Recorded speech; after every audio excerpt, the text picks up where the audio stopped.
Good evening, everyone, and welcome to the Council meeting for Tuesday, 9th of April 2019. East Gippsland Shire Council live streams, records and publishes its meetings via webcasting to enhance the accessibility of its meetings to the broader East Gippsland community. These recordings are also archived and available for viewing by the public or used for publicity or information purposes.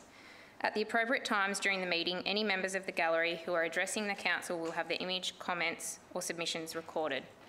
Please ensure that mobile phones and other electronic devices are turned off or in silent mode for the duration of the meeting. On behalf of Council, I would like to acknowledge the Gunai-Kurnai people, the traditional owners of the land on which we're gathered, and pay our respects to our elders, both past and present. Councillor Attino. Madam Mayor, I'd like to move that Council suspend standing orders to allow for Mr Ken Bodnar, State Emergency Services Regional Operations Emergency Manager, to make a presentation to Council. Thanks, Councillor Attino. Thanks, Councillor Tui. All those in favour? Dick and Ben? Yep. All those in favour, please. Motion carried. Okay, I'd now like to ask Mr Ken Bodnar to come forward and present Council with the audit certificate.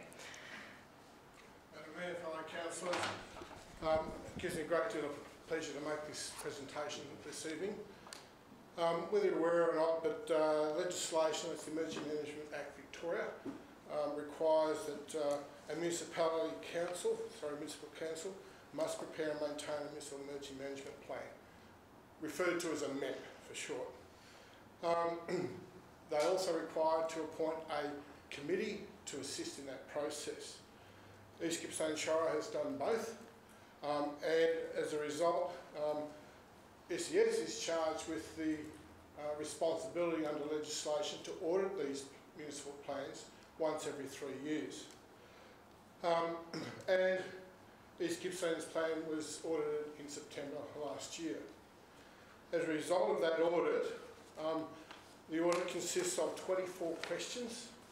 Of those 24 questions, 9 of them are legislative based. If the plan fails on one of those 9 questions, the whole plan is deemed not to comply. Or if 3 of any of the other questions, then the plan is deemed not to comply.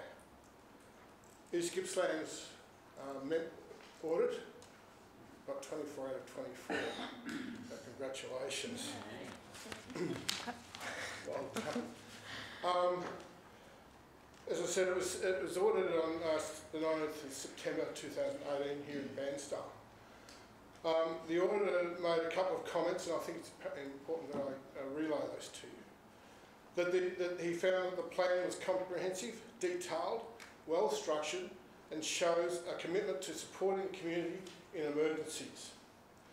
He also made comment that the MEPC members were able to clearly explain the processes documented in the plan, and also to elaborate on the responses to emergencies within the municipality.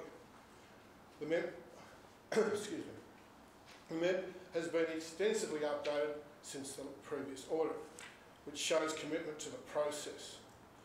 The team provided extensive evidence and reference links prior to the audit, which enabled a detailed analysis of the plan and was able to hold a wide-ranging discussion of evidence on a submission of evidence on the day. Excuse me. As a result, the audit panel identified that the MEP plan had significant work done to it by the committee over the past 2 years, and that this is a credit to all those involved. The East Gippsland Shire is to be commended on the serious attitude with which they approach emergencies.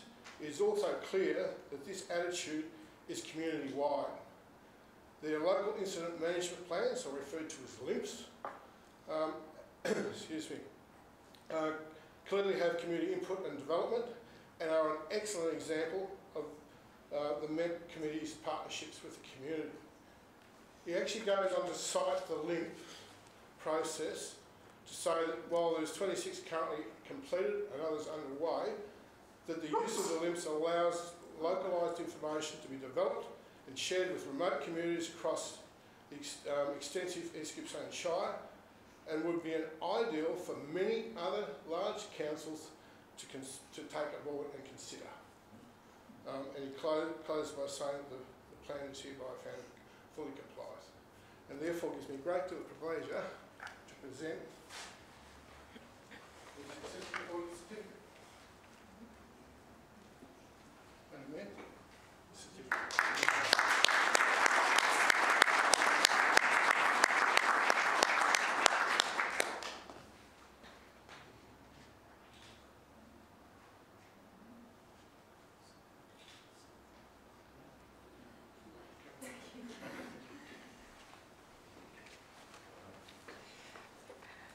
Thank you very much, Mr. Bodnar, and congratulations to our emergency management team who have put that together. It's great words. Thank you.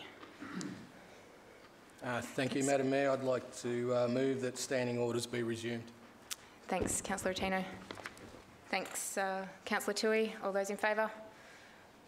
Motion carried. Okay, 1.2. Apologies, Mr. CEO. No apologies have been received, Madam Mayor. Thank you. 1.3, declaration of conflict of interest, Mr. CEO. Madam Mayor, I have one conflict of interest from Councillor Roberts for item 7.1. Thank you. 1.4, confirmation of minutes, that the minutes of the ordinary council meeting held on Tuesday the 5th of March 2019 be confirmed, and the minutes of the special council meeting held on Tuesday 26th of March 2019 be confirmed. Thanks, Councillor Reeves. Thanks, Councillor Peltz. All those in favour? It's carried unanimously. 1.5, next meeting will be an ordinary council meeting Tuesday the 7th of May 2019 to be held at the Corporate Centre, 273 Main Street, Bairnsdale, commencing at 1 p.m. Item 1.6, request for leave of absence. Councillor Tui. Thank you, Madam Mayor. It won't be available from the 8th of June till the 30th of June. Thanks, Councillor Tui. 1.7, public question time. Madam Mayor, that needs to Oh, be, meeting, sorry. it needs to be, Yep, moved. Does Colin move it? No, someone Okay. needs to accept it. Councillor Peltz moved. Councillor White second. All those in favour? Thank you. Oh, carried.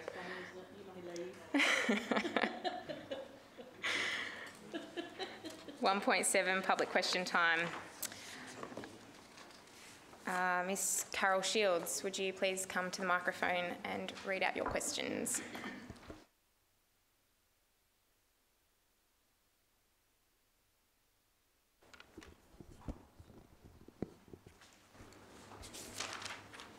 First question is, I'd like to know, does any member of the council or their family members stand to gain financially either through the lease of equipment or through direct employment due to their expertise should the mineral sands project go ahead? Thank you, Mr. CEO. Madam Mayor, I might pass this over to Ms Bennett. Thank you. I am unaware of any council member or staff member who is in that position. But the other thing I'd like to add is that both councillors and staff are reminded every 6 months of their obligations under the Local Government Act to declare conflicts of interest. And the Act is very clear that the onus is on individuals to make any declaration that falls under that heading. Okay, thank you. Now I have another question, is that okay? As our population is increasing and also ageing, I'd like to know that with the beautification and reduction of available parking spaces around the Nixon Street Mall and Library area, what provisions are being planned to ensure the safety of our most vulnerable members of our community, like the disabled, parents with prams and less mobile seniors? Keeping in mind that at the meeting at Mallacoota, it was suggested that a 30-minute parking limit in this area would be sufficient time to get out of the car, shop and get back in the car again. Thanks, Mr. Shields. Ms Nelson. Thank you. Yes, it's a very good question, and something, issues with provision of car parking spaces in the work that we do in improving the streetscapes is something that does concern a lot of people. but the work that we're doing in Nicholson Street at the moment is just one of a number of initiatives that we've been working on over a number of years, and there will be more over time, where our aim is actually to improve the way that parking works, both in terms of accessibility and efficiency of turnover and supporting the activities, the commercial activities in Bairnsdale. And in fact, over the time that we've been doing work in Bairnsdale, we've actually added to the number of car spaces in Bairnsdale overall, and there's further work that will become evident in the next little while where we are able to better police parking, particularly in that part of town. But importantly, overall, the work that we're doing in Nicholson Street is actually about making the whole environment much more accessible for all people, for pedestrians and for people accessing the area, whether they're mums with prams or people with need to support to walk, people who are shifting trolleys. At the moment, the streetscape in Nicholson is very difficult for people to navigate. The slope of the footpaths doesn't contribute to the ease of navigating around. There'll be easier opportunities to cross the street without having to step through traffic, and we are actually providing an accessible car park in that part of the streetscape. So there's, I guess we need to see the Nicholson Street project in the context of overall work that we're doing in Bairnsdale. While you're looking at that, what does the council think to the idea that's in place in some areas of Melbourne where seniors apply for a sticker, like a car registration stickers used to be, to put on their windscreens to allow them to park in the senior-only parking spaces? And they could be available curbside in Nicholson Street, the same sort of thing for parents. I've not heard of that process, so maybe it's something that could be explored, so I'm not entirely sure how that would work. It may be that that's something that private car parks provide rather than on-street car parking.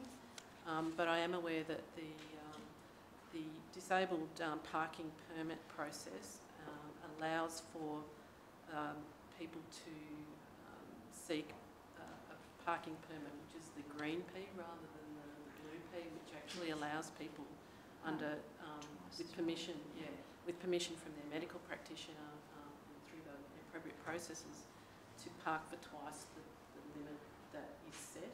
Yeah. So that may be.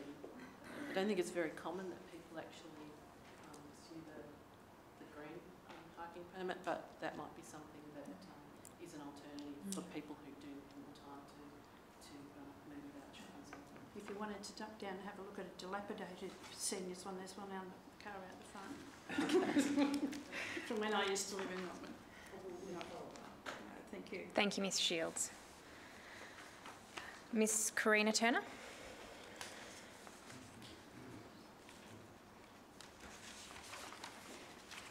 Thank you. I've got two questions. The Local Government Act states that the objectives of the Council are: 1, the primary objective of Council is to endeavour to achieve the best outcomes for the local community, having regard to the long-term and cumulative effects of decisions. And 2, in seeking to achieve its primary objective, a Council must have regard to the following facilitating objectives: to promote the social, economic, environmental viability and sustainability of the municipal district, and to ensure the resources are used efficiently and effectively and services are provided in accordance with the best value principles to best meet the needs of the local community. What does the Council see the top 3 priorities and opportunities to be incorporated into the review of the next environmental sustainability strategy? How will it be resourced, i.e. how many staff, effective full-time, and what is the process for allocating an operational and capital budget to its implementations? And what does Council see as the top 3 threats to our local environment? That's question 1. Thanks, Ms Turner. Mr Bennett? Oh, sorry, Ms Nelson? So the review of the environmental sustainability strategy has just commenced, so the revised document hasn't been considered or seen by Council yet. So in answering the question, I'm really answering from an officer's perspective rather than Council's perspective at this time. Environmental sustainability is a really broad topic. particularly in an environment like East Gippsland. So both the current and the future strategy will make sure that it focuses on the aspects of our environment and sustainability that councils either has responsibility for, can regulate, or can advocate or influence. So we're not going, we have never pretended that we're dealing with the entire environment because we can't influence a lot of things. In the review so far, the focus that we've identified, two main areas which are quite broad.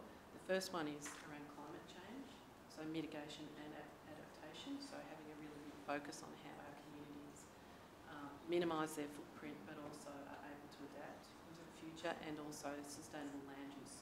So from a planning perspective but also a land management perspective, because we have a lot of ability to influence the places where people live. So it's a lot about acknowledging that we influence the urban environment and our coastal environments and the places where people live. So they're the two areas of focus. That gives you some indication, I guess, of where we think the biggest threats are and the biggest opportunities to make an effective difference, if you like, without naming the top three threats. But hopefully that gives you some indication. In terms of our allocation of resources, we have a sustainability unit. There are 3 staff, not all full-time, but certainly dedicated to that part of what council does. And we allocate a budget on an annual basis for both operational purposes and through the capital budget for initiatives that are driven from that area. And council has invested quite heavily in particularly energy efficiency initiatives, and has been quite successful at attracting resources to do that, both from the state government and Commonwealth government. How we allocate those resources is through the annual budget process, and will be subject to what the new revised strategy says would be the priorities and the available resources to do it. But the revised strategy will be made public for people to provide input to, and I encourage community members to engage in that process when it happens. Do you know when that will happen? I can't say. It will be this year. Question 2 is, during the March Council meeting held in Mallacoota, Ms Weigel assured the public that all East Gippsland Shire recycling does not go to landfill. Further, in a letter dated the 28th of March regarding the fate of our recycling, Ms Weigel assured me that our recycling does not end up in landfill, but is sorted in Bairnsdale and further sorted in Melbourne by Visy before being exported overseas. As you're aware, China announced in July 2007 that they would cease taking recyclable materials, which came into effect in January 2018.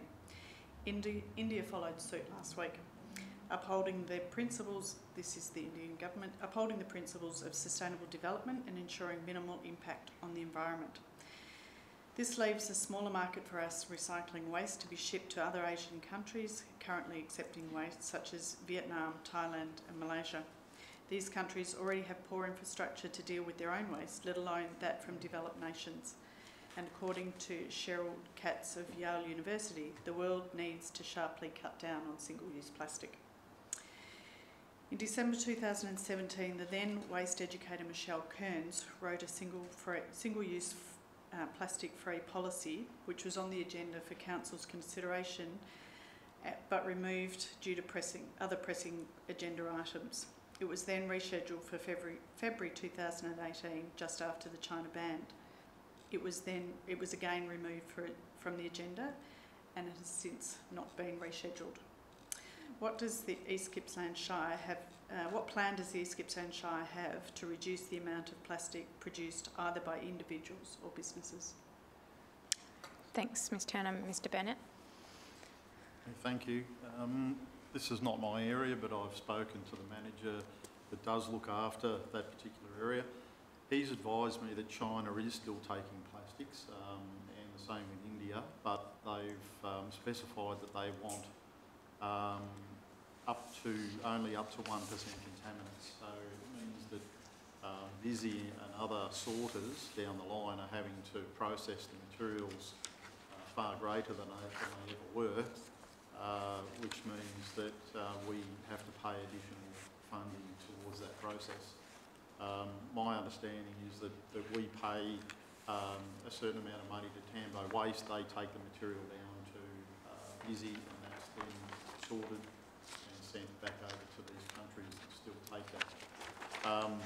I would like to add, though, that in regard to what we're looking at as far as doing recycling projects and so on, our waste department manager has just made contact with myself in regard to the possibility of recycling glass, because currently the waste stream contains about 65% glass, and there has been trials done in other city regions where they've incorporated glass into asphalt pavements quite successfully. So we're now looking at doing the same thing.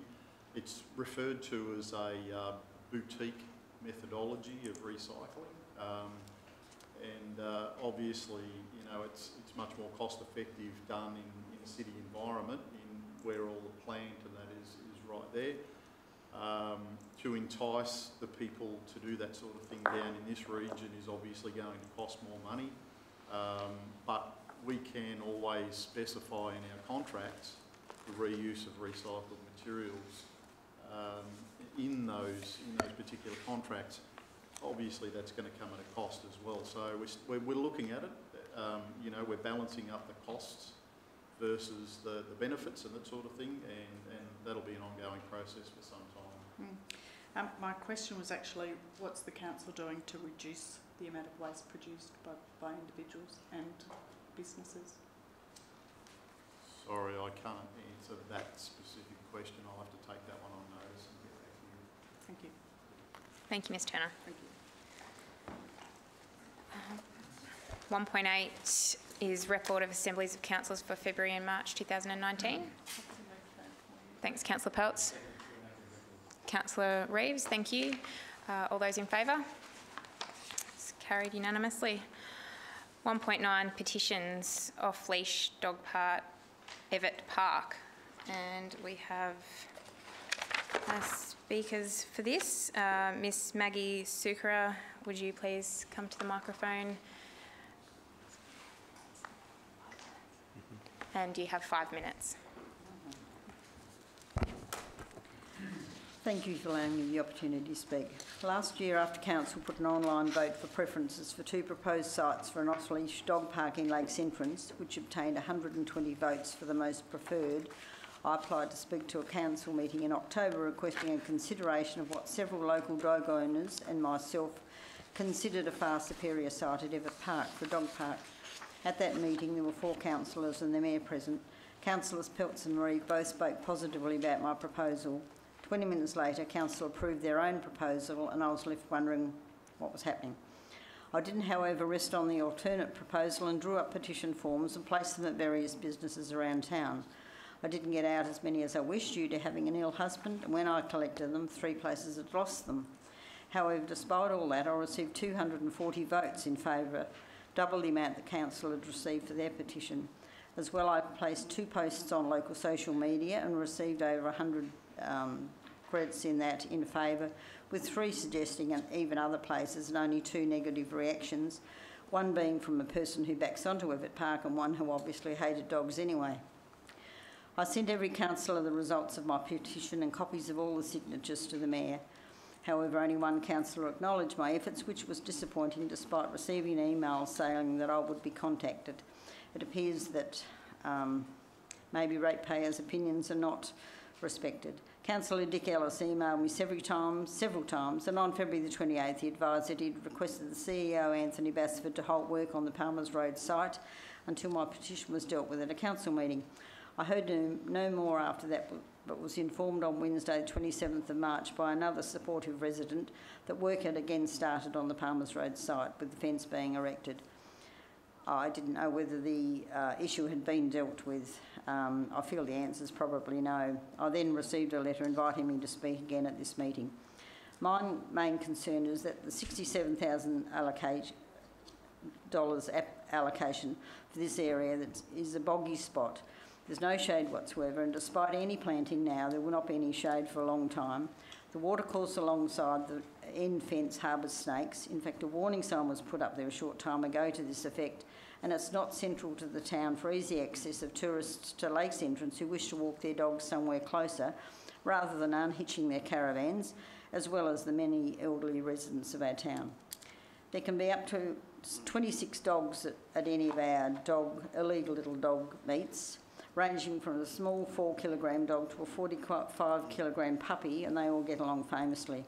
A few regulars went there recently on an extremely hot day. We sat on our chairs under the trees, and the dogs didn't venture far or wear themselves out, but they still enjoyed the socialisation. On another drizzly day, we were able to go there again, as the trees provided enough shelter from the light rain. So all these things are available there, but they certainly wouldn't be at the other spot. We've not had any worries with snakes from the watercourse that runs along the park, as the area they play in is far enough away for it not to be a problem. I realise the Palmer's Road site is obviously a definite goer now that work has once again commenced there. So could Council possibly approve Everett Park as a second dog off-leash area and do nothing more than make it legal and supply a rubbish bin and some signage? Ideally, if a specific area could be fenced off around the trees, then walkers, joggers, bike riders and others walking dogs on leads would not be possibly annoyed by a few inquisitive friendly dogs when they're going to the park. This is the only potential problem that I have observed that bothers me, although there's never been an incident. Each time we meet, the dogs know which dogs are arriving in which car and come to greet them when they arrive. Likewise, some of them also go to greet anyone new walking through. Alternatively, a fence along the walking path would work. So I'd like Council to further consider this as a second additional central site for those who love to socialise their dogs. Thank you. Thank you, Ms Sukara. 1.9.1 petition off-leash dog park, Everett Park. Mr Hollow.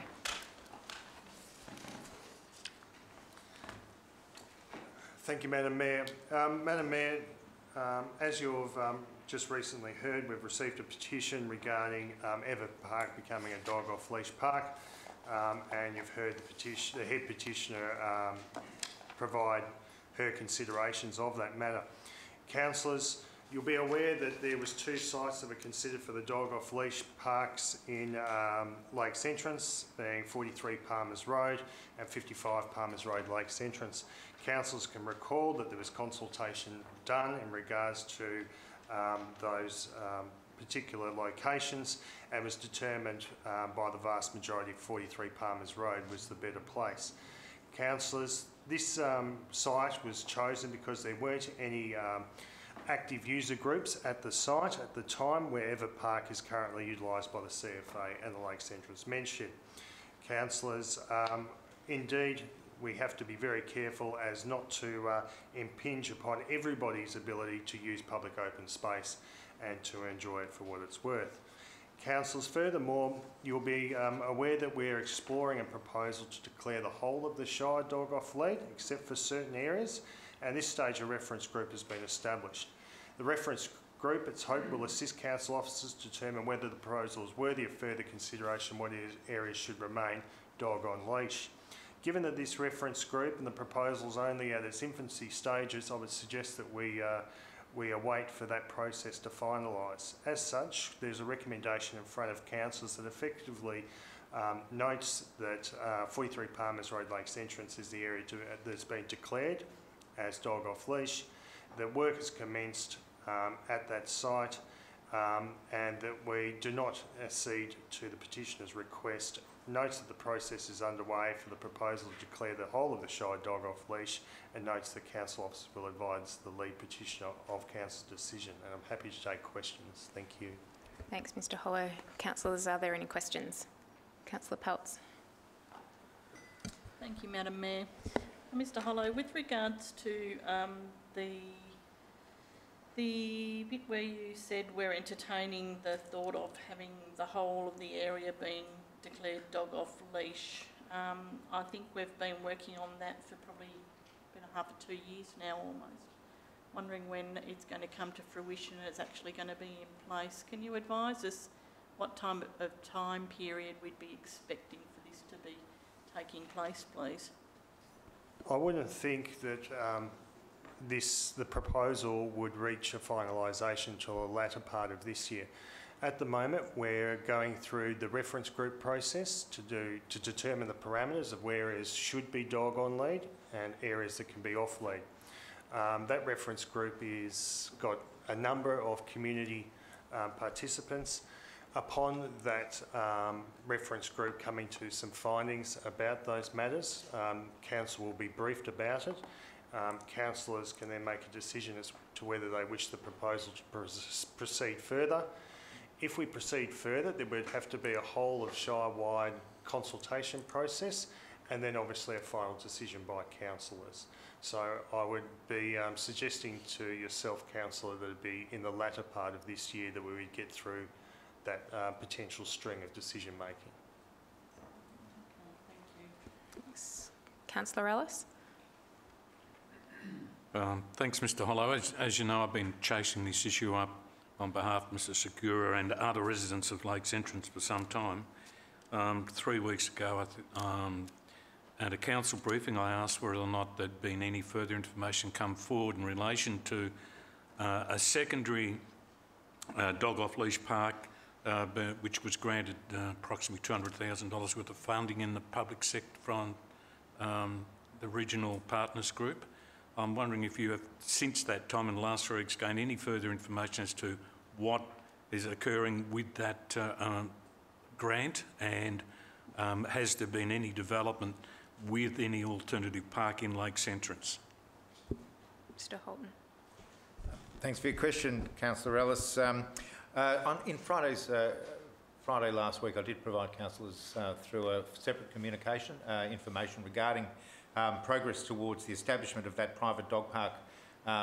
The advice that we've received, and I guess the state government isn't at liberty to provide us with extensive information around the status of a grant that they've provided to a private group of people, but from what I can understand, they have received the first part of the grant.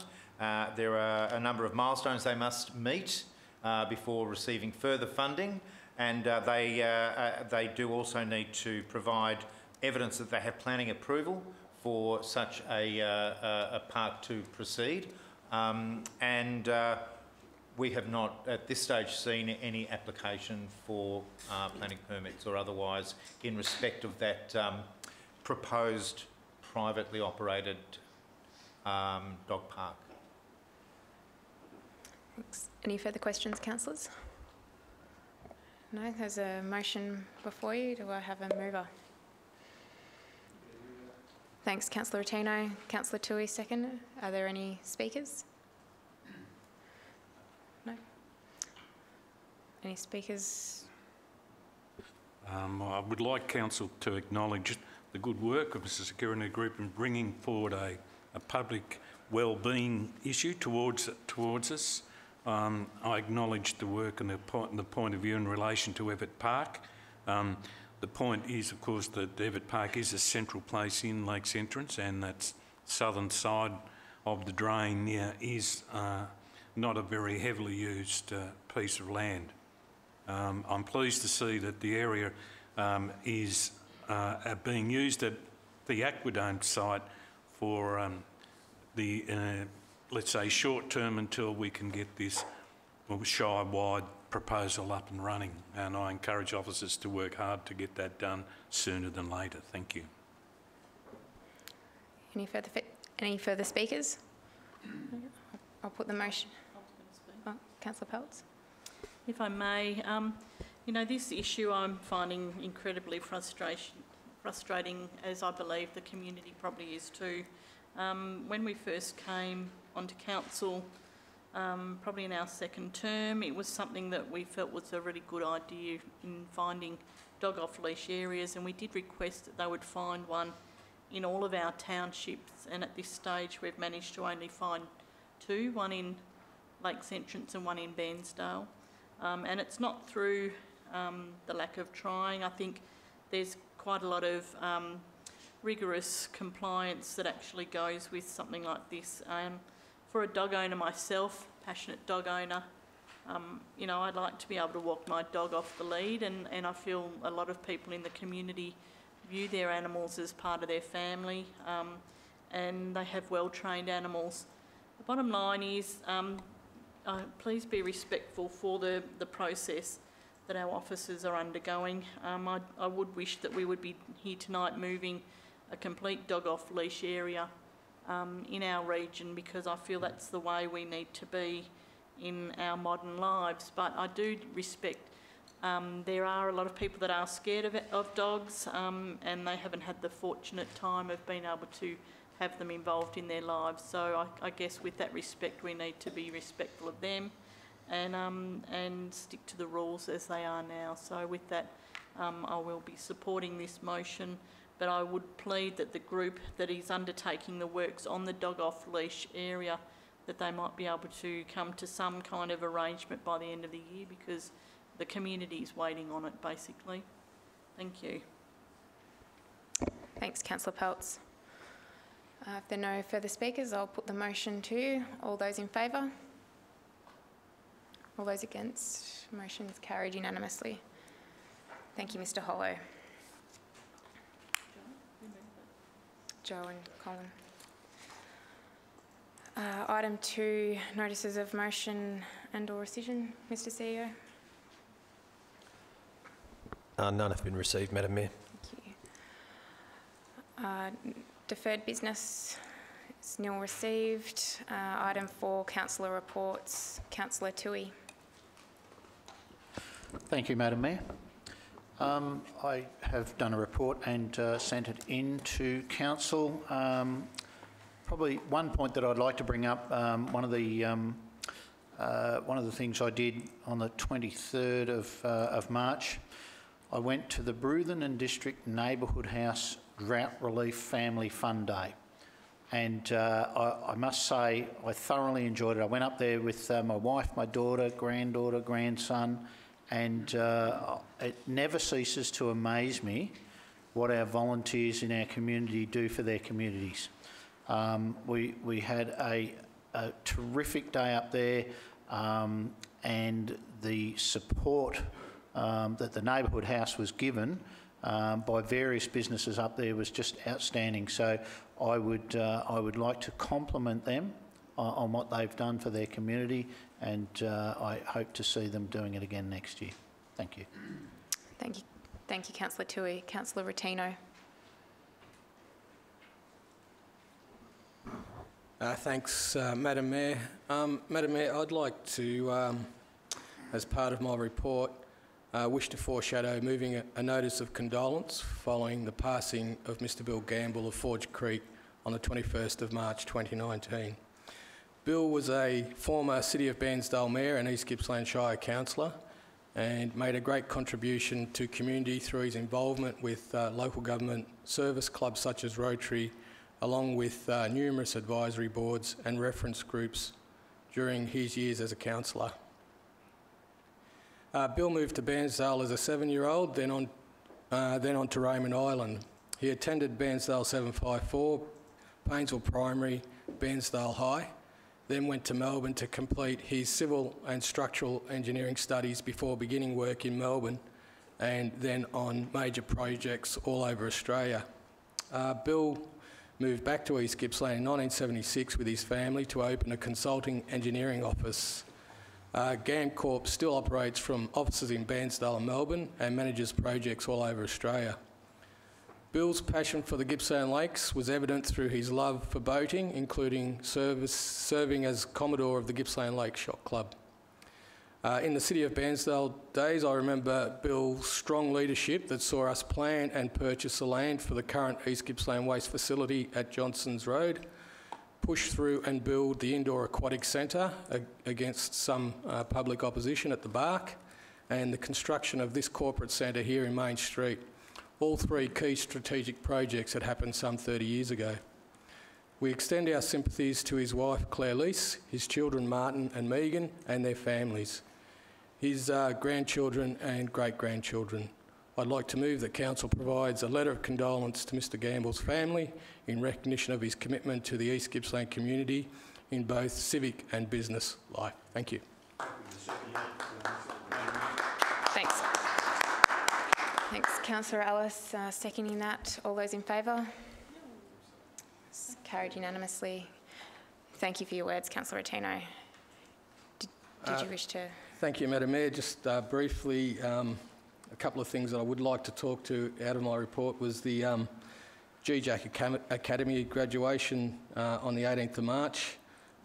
This academy was established in 2018 with the aim of providing a traineeship program for local Aboriginal people, including training and coaching around work skills, personal leadership, development, cultural experience, career planning and transition from study into employment at GJAC across all levels of the organisation. Learning and Development Manager Linda Capes introduced the GJAC Academy and explained at the graduation how the program was a finalist in the statewide Warwicker Awards and winner of the East Gippsland Business Awards in supporting youth employment category. She explained how the long-term aim is to extend the program to include organisations external to GJAC as part of the job shadowing, placement and employment options. The trainees had identified their career paths in nursing, family services, quality and compliance and maintenance, and had commenced formal accreditation study in Diploma of Nursing, Certificate for Community Services and accredited maintenance-related units.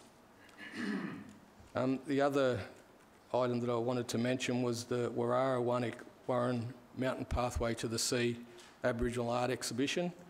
I attended the launch of this art exhibition hosted by GLAWAC at their Forest Tech campus at Climna West. In opening and welcoming visitors to this fantastic event, Board Chairman Brian Stevens made the following comments. This inaugural Gunai Kurnai art exhibition celebrates our cultural heritage and our country. Brian also acknowledged the strong support of the Mount Hotham Resort Management and in particular CEO John Hutchins in sponsoring the exhibition. The East Gippsland Art Gallery staff and Director Crystal Stubbs also supported this great exhibition. This show is continuing through to Easter and finishes on the 29th of April, and I'd encourage everyone to stop in and have a look at this fantastic art. Lastly, just this weekend, the East Gippsland Food, Wine and Beer Festival was again held. This was a significant event celebrating the connection of local produce and the artisan East Gippsland outlets that are working their magic in our food and wine and beer. It was a significant opportunity for locals to sample lots of the local produce, all beautifully coordinated and presented in one location. Event organisers and their supporters need to be congratulated and encouraged for another successful event. It was estimated that approximately 2,000 people attended. The uniqueness of our paddock to plate concept has captured the interest of Minister Martin Pakula, Minister for Tourism, Sport and Major Events. This year, Major Events Victoria sponsored our 2019 Food, Wine, Beer Festival, and in opening comments in the catalogue, Martin Pakula said, Gippsland is famous for its amazing lakes, great food and wine, unique wildlife and stunning natural wonders. All of those and more will be on show during the East Gippsland event. The show had many highlights, including cooking demonstrations by renowned international chef Gabriel Gatte and our very own Mark Briggs from Sardine. I encourage everyone to attend next year's event and to support another great food event this weekend at Mallacoota. This coming weekend, the event at Mallacoota is called Wild Harvest Seafood Festival. So for all those seafood lovers, I encourage them to visit Mallacoota. Thank you. Thanks, Councillor Toohey. Councillor Reeves. I can't match that gastronomic report, but I'm just going to draw out two items in my report, and it's, I don't know what's in the air at the moment, but there seem to be quite a few federal ministers who are visiting us at the moment, including a Deputy Prime Minister today. But I just wanted to point out that the Honourable David Littleproud visited Orbost a couple of weeks ago and with the Honourable Darren Chester, and I think it was very, very good for our drought-suffering farmers to have that level of support from our federal ministers at Orbost. And speaking of Orbost, I want to advocate for our dedicated and hard-working Orbost community members who are very keen to save the Snowy Rail Bridge, and many of you who have driven across the causeway there at Orbost will have seen the big placard, and I just wanted to give them a shout out. They're recipients of a Shire grant to do some work around business planning and the like for that particular proposal, and try and find them on social media and see what they're up to. They also have an excellent shop front in the main street in Orbost around saving the Snowy Rail Bridge.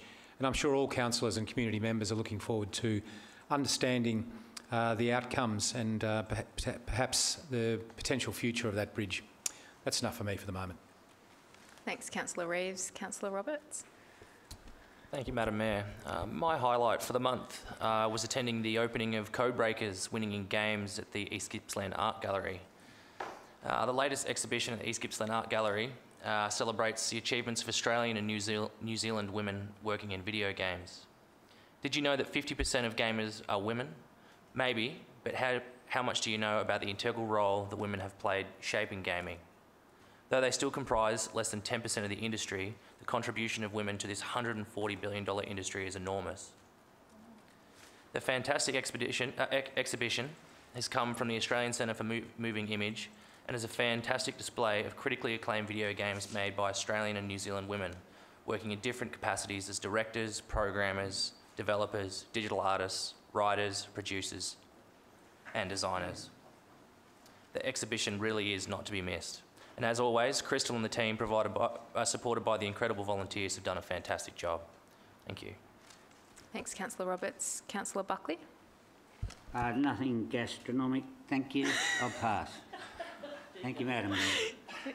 Thanks, Councillor Buckley. Councillor Ellis.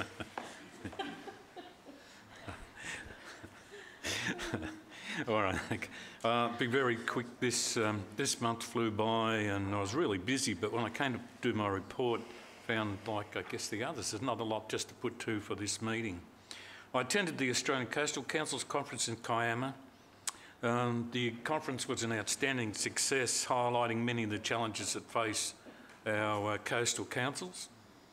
Our highlight was the visit to the council-managed and futuristic Shell Harbour coastal development. It's quite extraordinary. Reports from the events at that conference will be made available to councils when it arrives. I represented council at the Opera by the Lakes again and again. I must congratulate the Forge on an outstanding success. The event this year featured international renown and emerging local talent. It was just a perfect day at Nairimaland. On a more sombre note, I'd like to echo the words of Councillor Attino earlier making mention of the passing of a friend and former colleague in Council, Bill Gamble. Bill, as Joe referred to, served as a council not only with this council but the City of Bairnsdale. He was a generous, community-minded person and a most active Rotarian amongst many of the things he did. My sincere condolences go to his wife Claire Lee's children Martin and Megan and his extended family. Thank you, Madam Mayor. Thanks, Councillor Ellis. Councillor White. Thank you, Madam Mayor. Just a couple of things of note. Something that was a great honour to be part of was officiating at a Citizenship Ceremony on the 26th of March. Thank you very much for your illness on that day, because I did thoroughly enjoy doing this, and it was great. And of course, in doing so, we are representing the Federal Minister for Immigration in these people doing their oaths and becoming Australian citizens, and of course now they are part of our community here in East Gippsland. So I thought that was fantastic. And on just this last Friday, I had the pleasure of going to Lakes Entrance and stand up on our new mobile stage, for which we were having a festival or just a music event for all the young people who had come from all parts of the Shire to have a good night. So in launching their event, also had the opportunity to, and I wish to do so again, on behalf of the council, to thank the Dolson family for their generosity in providing this mobile stage. It is quite impressive. As we were told, it could possibly hold a small orchestra, and I believe that to be the case. And I just hope, and I'm sure because there was lots of interest in it, that many community groups and others take the chance to use this stage in any events that they hold. So thank you. Thanks, Councillor White. Councillor Peltz. Yes, thank you, Madam Mayor. This month has still had many regional highlights. On the long weekend, of course, we had what we call the Royal Orbost Show, which is a really important part to the farmers in the region campaigning their goods to a level to be able to get them through to being showcased in Melbourne. So it's imperative that we keep these show organisations supported because they're an important part of the country meeting the city and being able to showcase our wares from our regional areas to the likes of Melbourne and the international tourists. Also, the Bruthen Blues Festival again was a great success with many people flocking to the township and staying in the caravan park. I think it was fully booked out for probably maybe 7 days around the festival. The 3-day festival hosted many good musicians, and the event had the I'll be back next year charm about it. So the township came alive and did a remarkable job catering for the influx of people who attended. And I'd like to say well done to the organisers for a great calendar event for that community. Friday the 29th of March, the Mayor, the Executive Director and myself met the members of the Orbost Historical Society, the Orbost Exhibition Centre managers and volunteers, the Orbost Slab Hut manager and the volunteers, and then lastly Gary Squires, who represented the Orbost Chamber of Commerce, to discuss their regional concerns and progress within the Orbost Township. The visit, whilst was short, it was greatly appreciated by the town folk who have advocated and played a great role in getting that township to where it is today. They're very keen to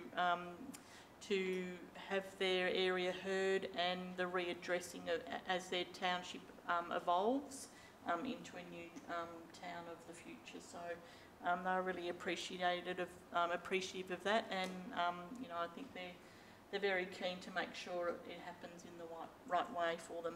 Saturday the 30th of March, I was asked to formally open the pumpkin exhibition at the Orbost Exhibition Centre, and I was delighted to see the building being used exactly for the purpose it was built for, and I commended the committee in doing so.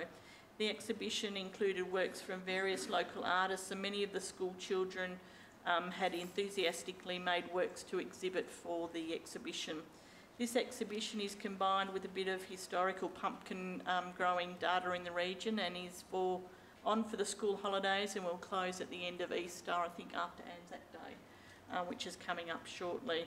And lastly, on Sunday the 7th of April, I represented the Mayor at the official opening of the This Girl Can launch, which was a day specifically to encourage females to participate in sporting activities.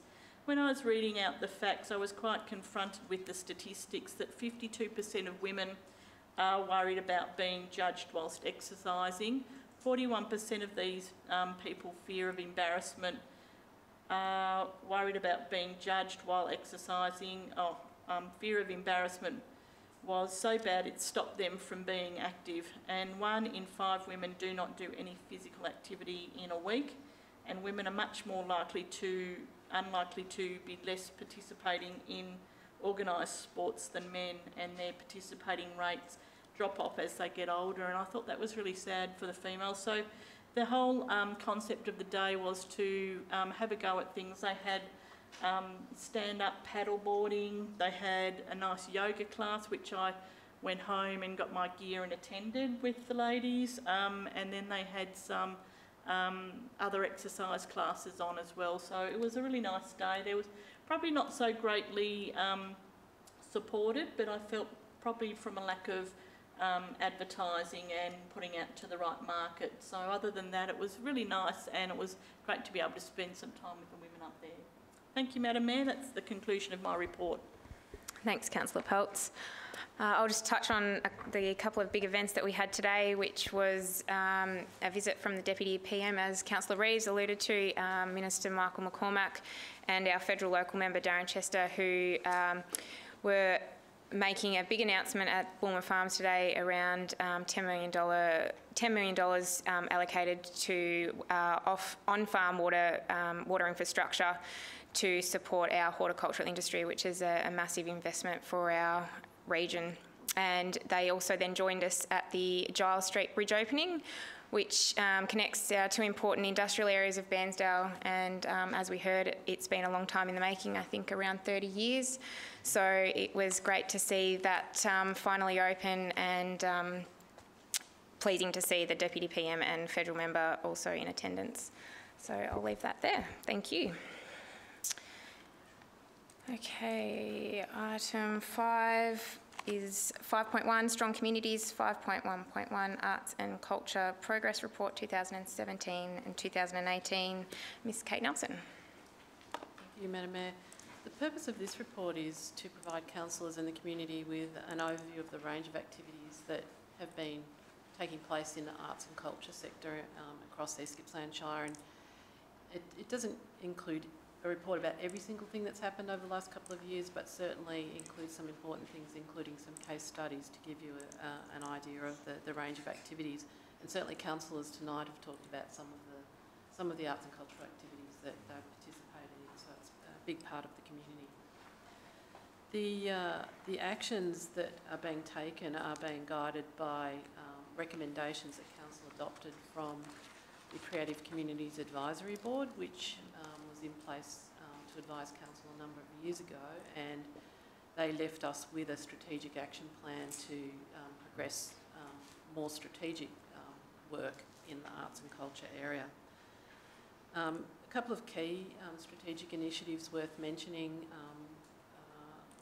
which are included in the document, was the holding of a forum in partnership with Regional Arts Victoria, which brought together a wide range of community members together in Orbost at the Exhibition Centre there to talk about arts and cultural activities. And it was the catalyst really for the current process that we've commenced to develop an arts and culture strategic plan. And that's a plan that's being developed using the Cultural Development Network's cultural planning framework.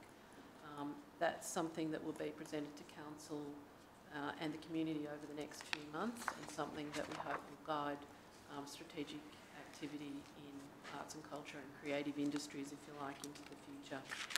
There's no specific action required of councillors tonight. The report is for noting, but I'm happy to answer questions if I can. Thanks, Ms Nelson. Do we have any questions from the councillors? No? Thanks, Councillor Ellis. Thanks, Councillor Peltz. Speakers? Just very briefly, the Arts and Culture report is indicating a way forward for our underfunded and underloved arts community, as I'm constantly reminded and kind of agree with, in fact. I encourage councillors to become familiar with the progress our arts and community section of the council are undertaking, and I commend the report to you for adoption. Thank you. Thanks, Councillor Ellis. Councillor Peltz. I'd just like to say, you know, the arts play a really integral role in our community, and you know, it's great to have some kind of direction, some kind of guidelines, you know, for the facility to move forward with. So, you know, I'm happy to support this with my colleague here, Councillor Ellis, and commend it to our other councillors. Thank you. Thank you. Any further speakers? No? I'll put the motion to you. All those in favour? This motion carried unanimously. Thanks, Ms Nelson. 5.1.2 Malakuta Community Club Rooms Project. Mr Wayne Richards. Thank you, Madam Mayor. Councillors, you're obviously aware of the background of this item. There's been several briefings and also the planning consultation meeting held in Malakuta 5th of March, where you have heard from both objectors and supporters of the item. Key points in relation to Malakuta Community Club rooms. A planning application was submitted and there were 14 objections received, which obviously triggered a planning consultative meeting, planning consultation meeting, apologies. From the submissions, it was clear there's support for the development of the sporting club rooms in Malakuta. The concerns centred around the location and the scale of the project. Based on those concerns, officers revised the plans, and in particular regarding location, you'd be aware that there's a number of site constraints which resulted in the currently proposed location being identified as the only viable location. And regarding scale, the proposed plans were revised to reduce the size of the facility and therefore mitigating some of the impacts on Greer Street, as well as some of the other concerns. These revised plans were circulated to objectors prior to the planning consultative meeting. And as a result of the modifications, we understand that this doesn't eliminate all of the objectors' concerns, but we believe it will minimise the physical impact of the facility. Also believe it will still deliver a facility that will meet the community needs. And importantly, an additional result of those modifications are that it reduces the expected cost of the development, and that's to a level where a planning permit is no longer required. But we believe that it's appropriate to seek a council decision on the item. So there is a recommendation provided, which is in support of proceeding with the project in the existing location with the revised plans prepared and circulated. So I'm happy to take any questions. Thanks, Mr Richards. Questions, councillors? I have a question. Councillor Peltz. Yeah, I'm not sure how this is sitting with me, but in your second paragraph here it says this project is somewhat unusual as council has the dual role of project proponent with the committee and the responsible authority under the relevant requirements of the Planning Act. And I just would like to know the complexity about that and how often this happens to us.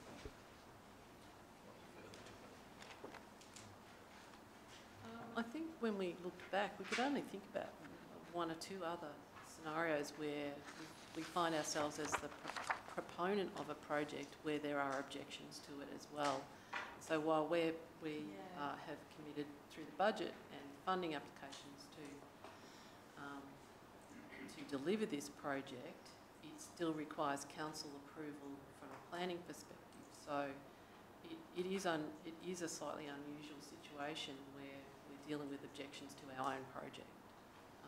So that's why the process that we've gone through here, we've tried to be as transparent as we possibly can to give everyone an opportunity to put their perspective, but still go through a proper decision-making process that everybody can understand.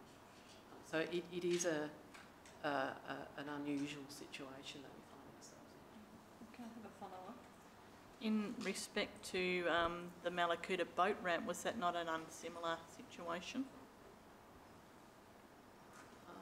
No, well, Malakuta, we were the proponents of the boat ramp, yes, absolutely. Completely different process though, because it was an environment effects statement process. So yeah, on a completely different scale to this one. So this is really something that council can decide on rather than us seeking permission for the boat ramp through the Victorian government. So this is a decision we can make. Whereas the boat ramp, yes, we were the proponent dealing with objections, but we weren't the decision maker. Okay, thank you. Any further questions, councillors?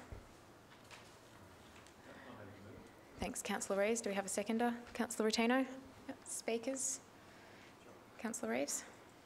Well, councillors, we all know the site. We're up there for our last meeting, and we understand and appreciate the complexities and the concerns of some of the nearby residents, and I hope that they felt that their concerns were heard and they have been responded to. We understand the complexities of that location, and we really, I think the officers have worked hard to try and form an intersection between meeting the needs and also maximising the desired outcomes on that particular site. It turned out to be quite a constrained site. We thought we had quite a lot of flexibility there when we first started that process, but we ended up being literally backed into a corner, I suppose, by both the need to use the grant money, to spend it, and to get the outcomes we wanted for the community on that particular site. And I hope that the community members also agree with councillors in that we think that the consultation has been extensive and sufficient, and I hope that those members of the community who were concerned feel reassured and assuaged that their concerns have been heard, and the result is a facility that will complement that particular site and also responds to their concerns as well. I think it has. But also I think that we also need to mention the desire to protect the cultural heritage of our Shire and to complement the officers and the members of the community in actually undertaking that cultural heritage survey and having a better understanding of the long, rich and deep cultural connection that particular site has, and being able to meet those needs of a contemporary sporting facility but also respecting those cultural heritage values is often very hard, but I think we've achieved it. So, councillors, on balance, I believe the result is an excellent outcome. I hope you support it. I hope we can progress this quickly with the desired outcomes and the benefit of the community. Thank you. Thanks, Councillor Reeves. Does the seconder wish to speak? Thanks, Madam Mayor. Just to also endorse the comments made by Councillor Reeves, it's been a thorough process. It's had high level of support, and you know there are a number of constraints in any sort of project that we want to undertake, and I think in this instance, you know, we're going to progress with the project, and sometimes you just can't have perfection and you need progress. Thank you. Thanks, Councillor Attino. Councillor Peltz.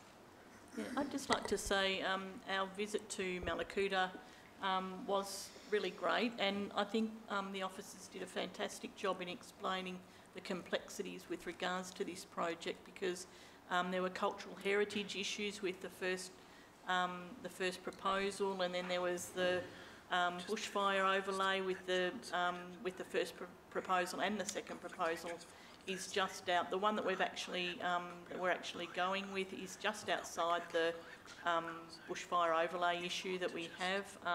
It's going to be a really great asset for the community, I believe. Well, even for the females that get changed in the cars or on the sidelines of the footy oval, I think it gives them a bit of privacy, being able to use the club rooms. And to me, I think what we actually had in the way of complaints and heartfelt issues were probably more on the side of personal gain versus a great community asset. And I do feel for the people that have put in their concerns about the issue with this proposal. But the bottom line is it's for the benefit to us, for the whole community and the whole of the region. So I actually believe it is something that's going to be a great asset to the township, and it will expand that township probably fivefold. So I commend the officers on the great work that they've been able to achieve with this proposal. Thanks, Councillor Peltz. Are there any further speakers? With that said, I'll put the motion to you. All those in favour?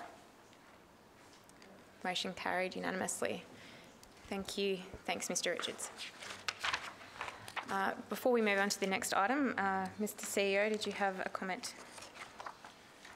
Yes, thank you, Madam Mayor. My apologies for this, but it's just been brought to my attention that there is in fact a further conflict of interest declaration that was submitted on Thursday that I unfortunately hadn't received, but it's been brought to my attention now, so I need to just ensure that that is on the record. It is for Councillor White in item 4.1. He'll declare and leave the room. Thanks, Mr. CEO.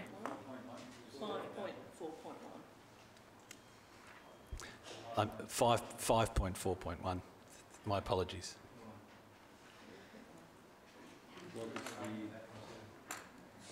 Still not the right one. This is what happens when you haven't got it in front of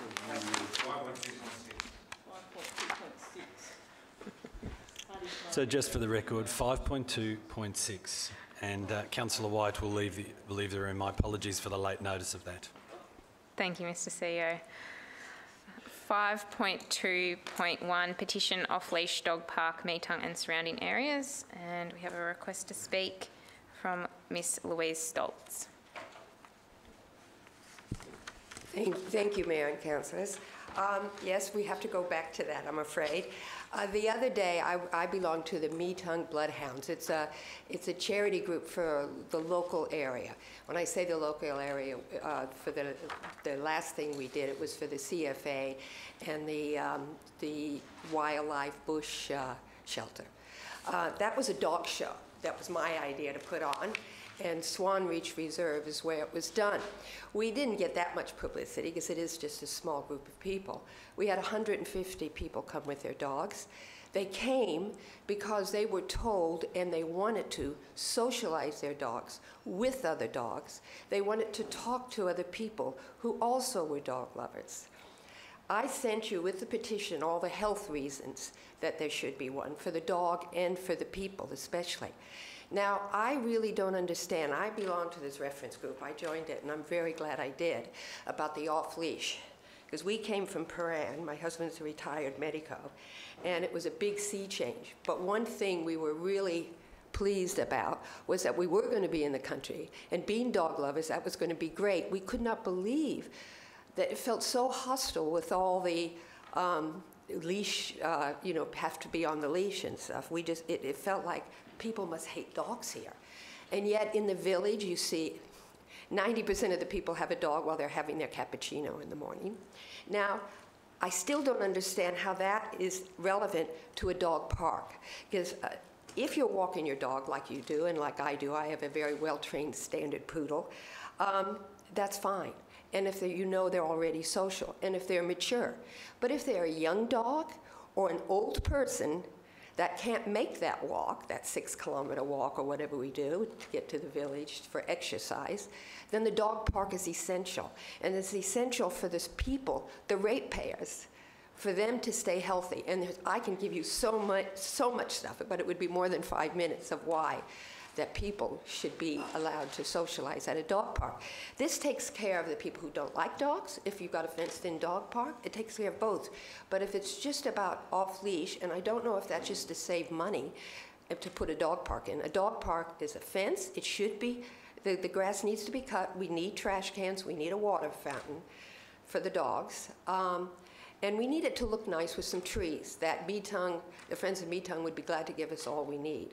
Because if it looks nice, then it will actually be an addition to a very pretty village. Now, it's not just Meetung, it's Nagurna, Tambo Bluff, Swan Reach, Johnsonsville. These places are still too far to put your dog in a car and go to Lakes Entrance or Burnsdale. It's just like the swimming pool. My husband loves that swimming pool in lakes, but I'm not going to get in there, go there, wash my hair, come back, and drive over. I'd love to have a swimming pool in Meetung as well. When you get a couple thousand people in one place, and they're pretty heavy ratepayers as well, I just don't get what's the problem with the dog park. I really don't. I can only see a win-win situation for people who don't like dogs and people who do like dogs. And a socialized dog is a social animal. An unsocialized dog is not a social animal. If you stick a dog in a backyard all day long and have it bark, this is a dog that I would worry about a child climbing the fence or coming out of their grandmother's back door. But if you socialize that dog from an early age and continue it and make it part of the family, because that's the way they were bred. Dogs are gregarious, they want to be part of the family. That will be safer as well. I don't think there's anything else I'd like to say. Thank you for hearing me. Thanks, Ms. Stoltz. Mr. Hollow.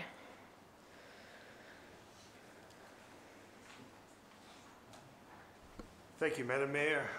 Similar to some of the reasoning of the previous petition that a decision was made upon, I do wish to just confirm that we have both those petitioners on the reference group and their assistance in assisting us, and the whole reference group is much appreciated.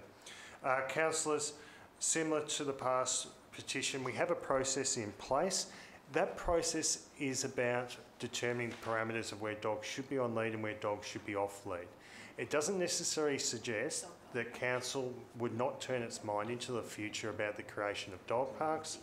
That would be subject to the usual representations from the community, councillor decisions and budgetary implications.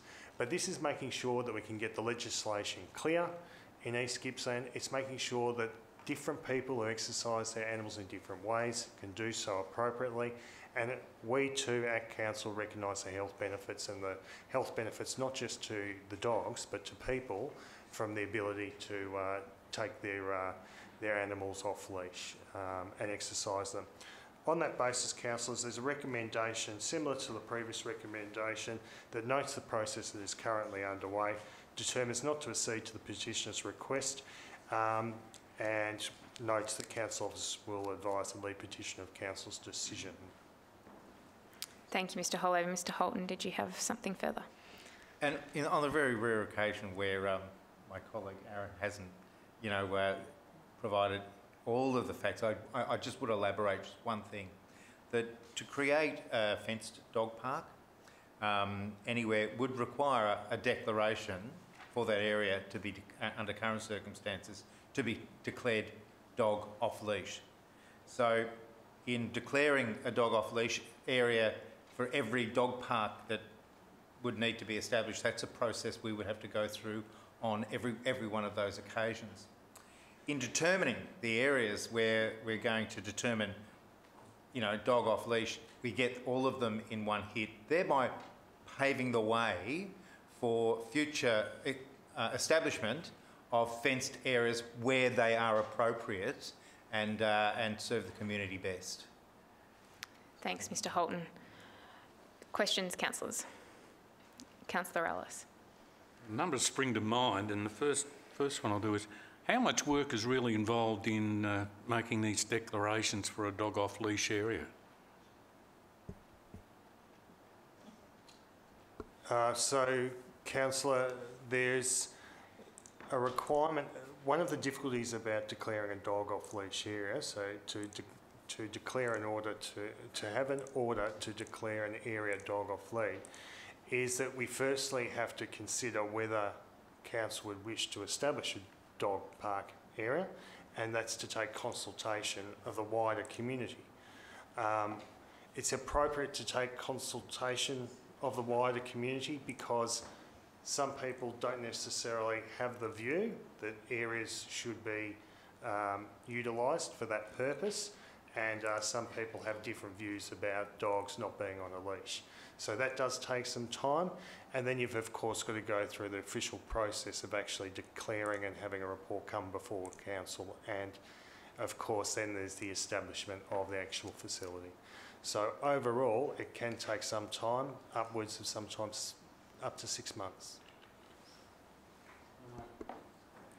So is there any difficulty in council permitting a temporary dog off leash area whilst processes are undertaken, to identify perhaps a better site, or alternatively to establish an actual site, taking into account the concerns that have been raised by councillors earlier in terms of the time it's taking us to achieve a Shire-wide dog off leash process? And I'd just like to deal with that in two parts. In terms of the timing, I note that the memorandum suggesting that we undertake this process in respect of declaring the Shire a dog off-leash area was brought to councillors' attention on the 28th of June last year, 2018. Since then, we've declared 2 dog off-leash areas, one in Lakes Entrance and one in Bairnsdale, and progressed the process of declaring the entire Shire a dog off-leash area to the establishment of a reference group that has met once already and is moving down the path towards another 2 meetings. So in terms of your question, the timeliness, officers have acted quite swiftly on this matter because we acknowledge the concerns of the community and the benefits of having companion animals and having those animals socialised. in terms of the legality of temporarily declaring an area to be dog off leash, I don't believe that that's a wise way to go through. It still would require a significant community consultation, because other users may use that and have some, and quite rightly have some objections and fears around that, and it still would require a declaration of council to actually declare an area dog off leash. Because the entire municipality is declared dog on leash. We've got ourselves into that sort of situation. That's why we want to proceed with a more broad brush to achieve a much more expedient outcome when these matters come up in the future. One final question, because I'm having difficulty with this. I'm thinking of the recommendation for the Broadlands, for Tambo Bluff, and I'm thinking of the reserve lands that are set aside at the southern end of the Broadlands Road there, which has no neighbours. Would the requirements that you have alluded to be necessarily needed to, so consultation, etc., would that actually be needed on a recreational area owned by council?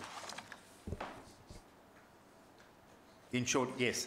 It's declared, as it is part of council's the public open space, the public domain, it is currently declared as a dog on leash area and would have to be declared as a dog off leash area for it to be used in that manner.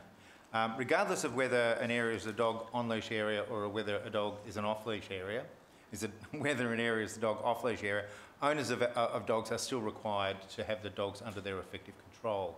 But that area, like other public open space within the municipality, currently is declared as a dog on leash area. And there are two exceptions to that. One is the former Bairnsdale landfill, and the other is at the area of 43 Palmers Road, Bakes Entrance. Thank you, Madam Mayor. We'll leave it up to council.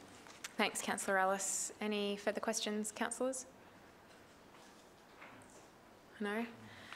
Okay, there's a motion before you. Do I have a mover? Thanks, Councillor Roberts. Thanks, Councillor Toohey. Seconding speakers? No? Okay. All those in favour? Those against? I'm abstaining. Okay, so motion carries 7-1 with one abstain. Against, and Councillor Peltz abstained. Which is effectively against. Yep. Councillor Buckley. I'd like a clarification of this abstination. I've been told previously that it equals a no vote. Well, that being the case, what's the point? Why was it included in the revised act if it means nothing? Miss Bennett, Can anyone do you wish explain to? that to me? Just cause. Yeah, thin ice here, commenting on state government legislation, which I won't. But I think the point in abstaining is that a councillor is effectively indicating, for whatever reason, that they do not wish to cast a vote, and people can read into that whatever they choose. But effectively, you're correct, it does work as a vote against. Thanks. Okay. 5.2.2 Planning Permit Application 296/2018/P application for a two-lot subdivision at 170 Racecourse Road, Bairnsdale. And we have a request to speak from Mr. Richard Hoxley, and you have 5 minutes. Thank you, Madam Mayor. Councillors, appreciate the opportunity to speak to you on this item this evening. I represent the firm that has made this application on behalf of the landowner, seeking approval for subdivision of the land at 170 Racecourse Road, Bairnsdale, to be subdivided into 2 lots. The property is a little bit over 7 hectares in area, and we're seeking to create one vacant lot, approximately 1.1 and change hectares, with a residual balance of a little over 6 hectares that will contain then an established dwelling.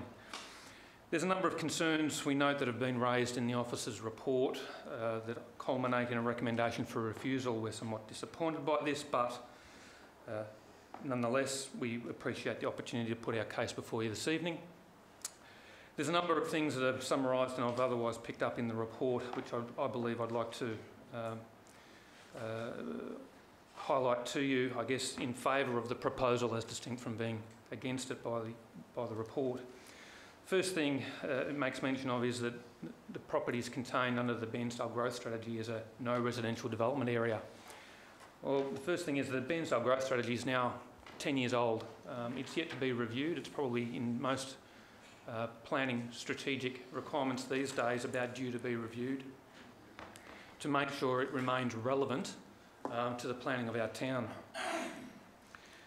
And whilst at that time it was considered to be a non-residential development area, thereby considering in the context of the other comments in the report, preserving it for or maintaining it as a farming area, the same strategy identifies it as a possible area for industrial growth. So it appears that this report's trying to have almost two bob each way, if you like. It can't develop it for residential, but it wants to because it goes against the agricultural policies and the farming zone within the planning scheme, and yet it could be a good idea for industrial land. We find that somewhat hard to stomach and accept, particularly when that strategy didn't go in any way into any depth in determining on what basis it would support or could support or was otherwise appropriate for industrial growth. It has very, very limited explanation within the Bairnsdale Growth Strategy and further highlights perhaps the need to review that strategy in the event that if Council are looking for more industrial land, let's find an appropriate location, not one that's segmented by waterways, ephemeral waterways, that ultimately lead into the McLeod Creek. It's a somewhat environmentally sensitive area that might, I'd say, not really conducive to industrial land. The other point in terms of the comments made about perhaps restricting future growth in this area for alternative uses is in the fact that the proposed lot would lead to essentially the construction of a dwelling which could be impacted by alternative uses or otherwise restrict those other alternative uses from occurring. Well, when you look at this on the ground, and I'm sure you've seen the plans in the report, the accompanying photographs and so forth, the vacant lot is literally sandwiched between two existing dwellings. To the west is a lot of a similar size and scale. It's an established residential property at a little over 1 hectare. To the eastern side, the existing dwelling resting on 6 hectares would be retained. There's further residential dwellings to the south, adjacent to Forge Creek Road, immediately below the subject land. And this precinct really is serving, we put it to you, as ultimately a rural residential precinct, that the farming zone really isn't a true reflection of either the land's capacity for agricultural production or indeed its current land use. You've got hobby farms and even less with rural residential properties. You've got rural land zone, or rural living zoned land immediately to the north on Racecourse Road, opposite this precinct, and opposite this property, as well as the racecourse. It's fully serviced with reticulated water and electricity. The other component to the report suggests that we've got ample... Sorry, how long? 30 seconds. Ample rural residential land to the north. Well, this property is serviced, unlike a lot of that land supply, and much closer to the community infrastructure and other services within the town. It really is an application that represents, in our opinion, what this precinct is used for, and that in the absence of, with the upcoming review of or implementation of further review of the rural land use strategy, we welcome the opportunity for rural residential land supply to be considered as part of that.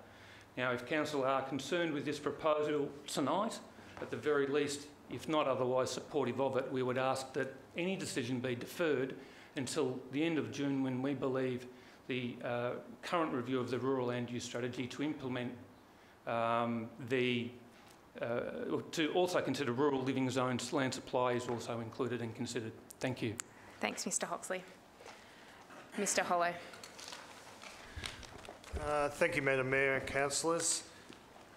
Just in in very quick summary, I'd like to go through this application, and I am going to keep it quite brief. Councillors, this land is clearly identified as a no residential development area in the Bairnsdale Growth Strategy. The proposal, if approved, may lead to a new landowner believing that they have a reasonable opportunity to develop a newly created lot with a dwelling. The growth strategy identifies the land as a future growth front. Future growth fronts should be protected from further subdivision to ensure that future rezoning and redevelopment can effectively take place, which can prove difficult if a growth front involves many landowners. Councillors not determined what this growth front may be utilised for and the timing of such a potential rural residential lot, and if developed by a dwelling, could introduce a sensitive use that may restrict councillors' ability to consider a range of planning options. Councillors, I understand from the presentation put forward tonight that the applicant is suggesting that this area is already rural residential. This area is strategically important to the town of Bairnsdale. It represents a growth front. It represents the opportunity for councillors at that time to consider what this growth front should be. Should it be rural living? Should it be industrial? And it wouldn't be something that would be identified within necessarily the Bairnsdale growth strategy at that time. They would have been saying at that time, and when it's strategically important for East Gippsland Shire Council to consider this growth front, let's provide some options here for the council to determine what's the appropriate zone. Councillors, you're aware that there are concerns about subdivisions within the farming zone. This proposal in no way represents a better agricultural outcome. There would appear to be no immediate or medium-term planning need for the subdivision. And councillors, although allowing the application to come forward, the use of the excising a dwelling provision in the farming zone to create a small vacant lot and a larger lot containing the dwelling seems to be at the odds with the reasons why this provision was placed into the planning scheme. The application as submitted does not demonstrate that the use of this provision will result in a better agricultural outcome. Councillors, for very good reason tonight, council officers have considered this application in detail and believe it is not worthy for the grant of a permit and therefore to issue a notice of decision to refuse the application. Thank you. Thanks, Mr Hollow. Questions, councillors? Councillor White. Thank you, Madam Mayor. We'd just like to ask a question regarding all the previous developments in that area as to if it's a farming zone, how is it that we have many very small allotments along Racecourse Road? We have more on Forge Creek Road approaching Humphreys Lane. We have more down Humphreys Lane, and then we have a large group of small allotments along Seneganure Road. So where was the strategy when all these properties were subdivided into what I'd call rural living? Thanks, councillor. Some of the lot development and the subdivision patterns in the Shire are historical in nature. And indeed, that's one of the reasons why, as the applicant suggested, we are going to be reviewing the rural strategy. And we're certainly having that peer reviewed at this stage. We're wishing to have the question, which we think there could be potentially a gap about, answered for rural living zoned areas and obviously land supply and areas that should be or should not be lending themselves towards rural living. And there were decisions made at a time, at a different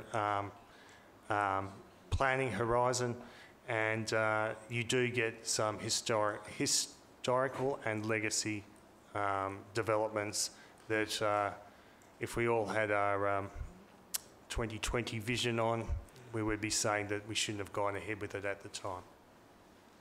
Councillor White. In regards to the thoughts of rezoning or looking into it, what would be a time frame with regards to that? Because whether this could be held off until, if there was a reasonable time frame, held off until you did your strategy. Councillors, there's two pieces of work in play at the moment. There's the peer review of the rural land use strategy, and depending on what the peer review might entail, would mean then refinement of that strategy. Once council considered that refinement and if they were in favour of it, the strategy would be adopted. Then there would be most likely at least a 2-year process to implement all the rezonings that would be associated with that strategy. If we look at the Bairnsdale growth strategy, that would need a review of the growth strategy and then obviously a planning scheme amendment to bring on a rezoning of whatever that would be at that growth front, which again would have another couple of years. Councillor Ellis. It's a question for Mr Hollow again. I just want to clarify the point that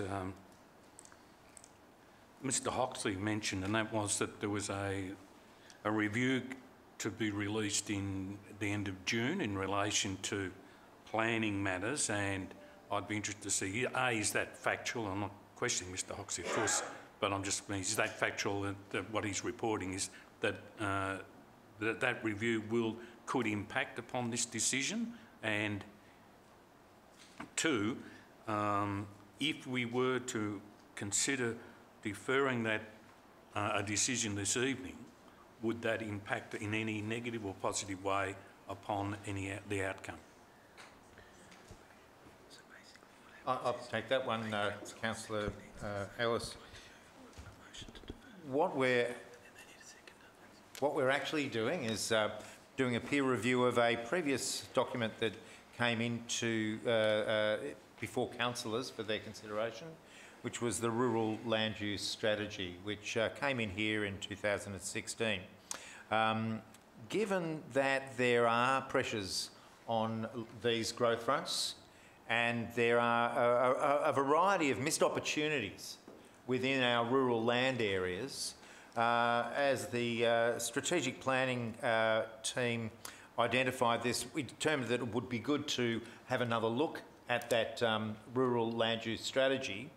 We note also that the rural land use strategy didn't pick up on the rural living zone, and the Bairnsdale growth strategy doesn't pick up on the rural living zone, because it's essentially a rural zone, not a residential zone as such. So whilst people live there, its primary function is rural and with people living there. So we thought it was prudent to have that piece of work reviewed with a view to including considerations around rural living zoned areas. Now, what's being proposed in this application is essentially a rural living outcome, but in a farming zone.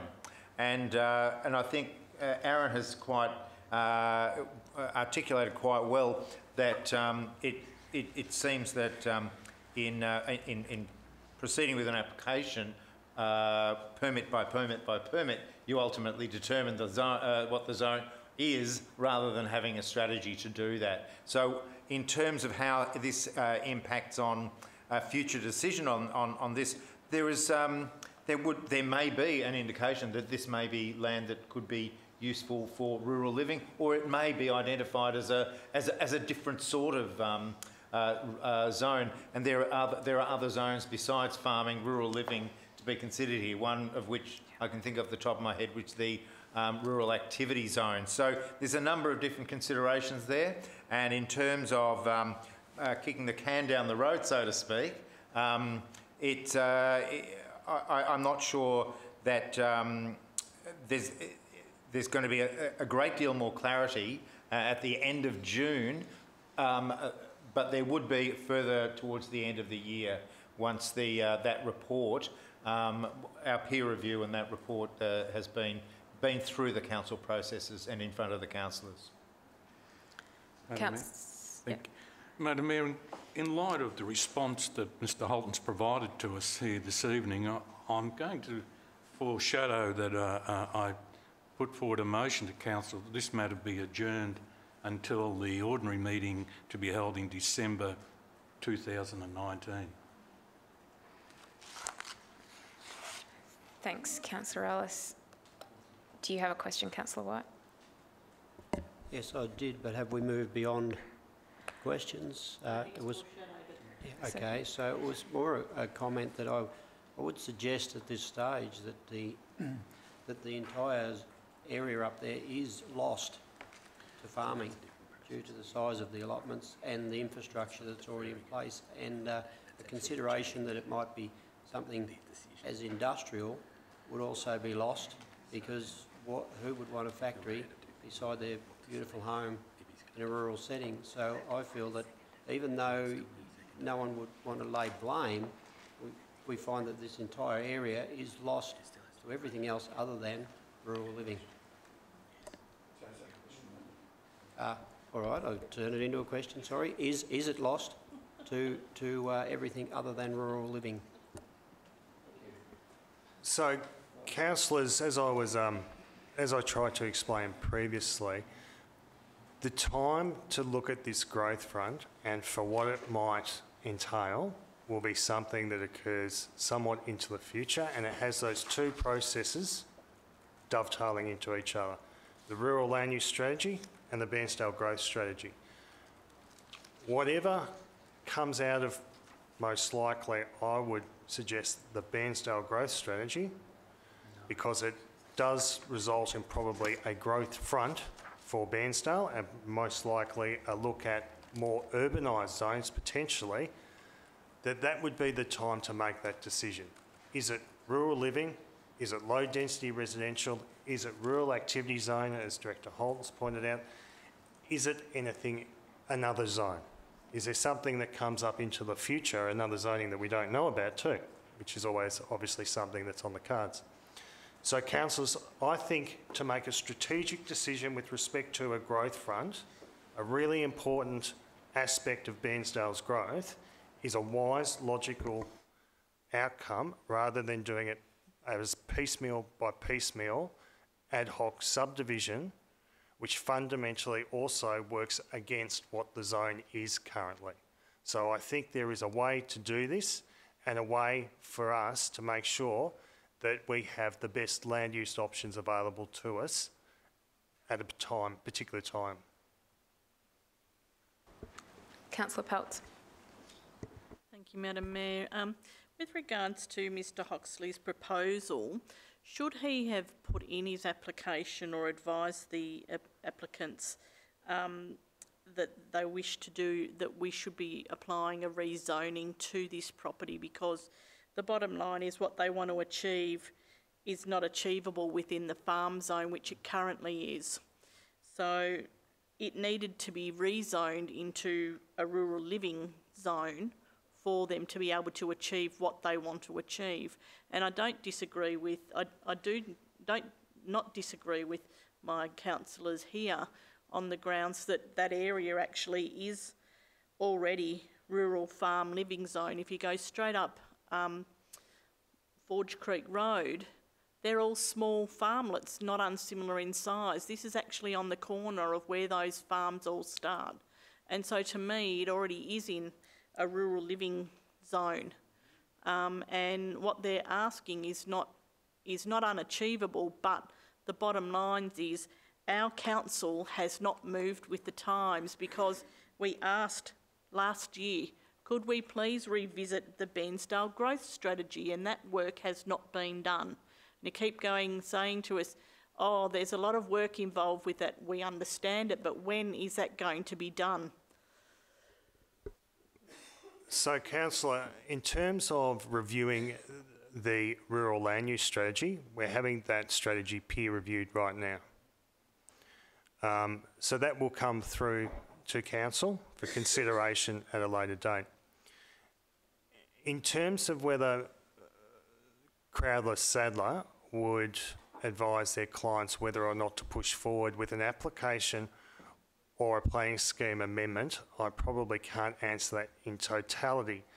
But one of the difficulties that they may have in trying to suggest to their clients to push forward with a proposed rezoning is where's the strategic work that would underlie a planning scheme amendment to be successfully progressed through the state government processes that it has to. Hence why they may have determined to go forward with an application rather than a rezoning. But ultimately, that's a question that I can't really give a proper answer to because I'm not part of their organisation. Councillor Rotino. Thank you, Madam Mayor. I'm really struggling with the fact that by default this area already looks like, feels like a rural living zone.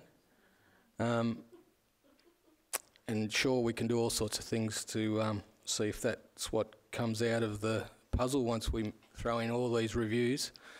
My other concern is that we've been caught up with the Marine Precinct recently, where that was a 10-year-old document. We've got the Bairnsdale Growth Strategy, which is a 10-year-old document, and I'd support what Councillor Pels was saying about we really do urgently need to review some of these strategic documents.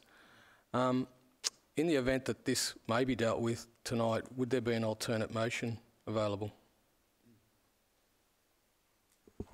Yes.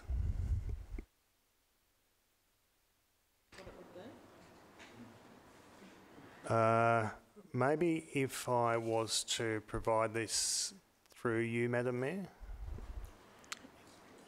Yes, thanks, Mr Hollow. Can I just speak to that question, Madam Mayor? Yeah. Thanks. I'm just interested in what's the value of an alternative motion when it's clear that we don't know what will be the outcome of the current inquiries into the planning schemes as related to Council this evening by Mr Holton and Mr Hollows. Any alternative, unless it's an adjournment, I can't see is providing any justice to either the applicant nor to Council's planning processes.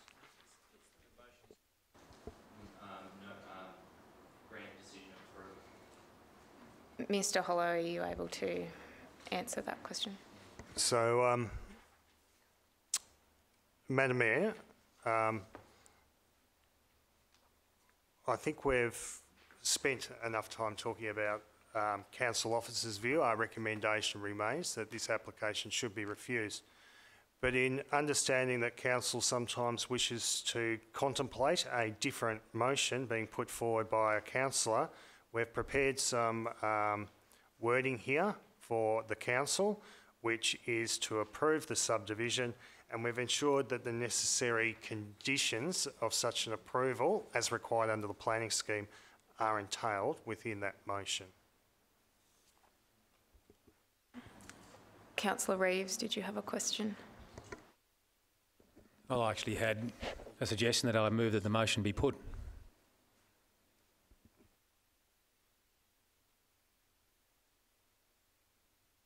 I'll second that put motion.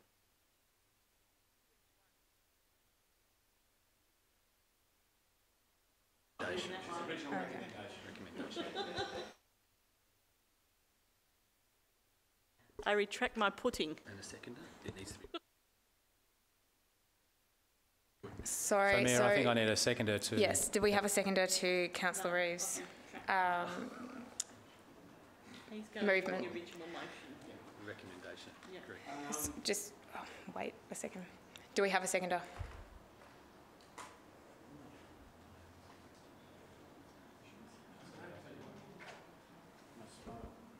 Yeah, I'll second it.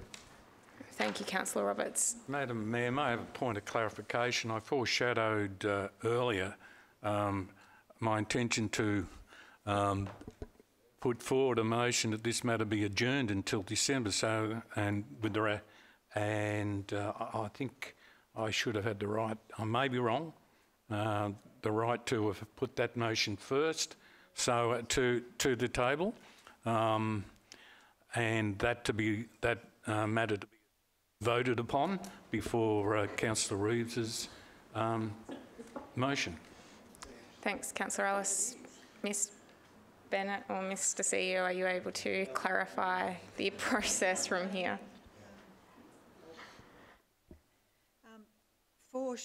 Foreshadowing of motions has no standing other than to indicate that the intention is to do so. So I think probably the point for that interjection would have been before the motion was seconded, because now we have a mover and a seconder. The only way we could do it would be to adjourn adjourn further consideration of the motion on the table until such time as you had had an opportunity to move what you had foreshadowed. Madam Mayor, I'll ask that the motion as tabled by Councillor Reeves be adjourned so as I may put forward a motion that the matter be adjourned.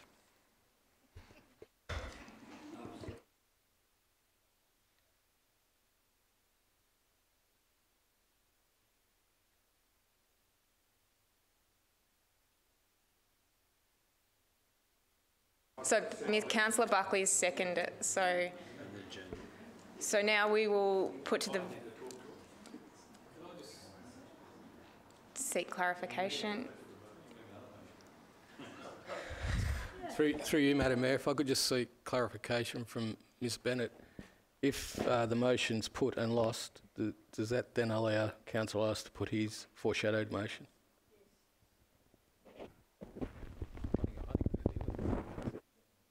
Sorry, if Councillor Reeves and Roberts, yes, that's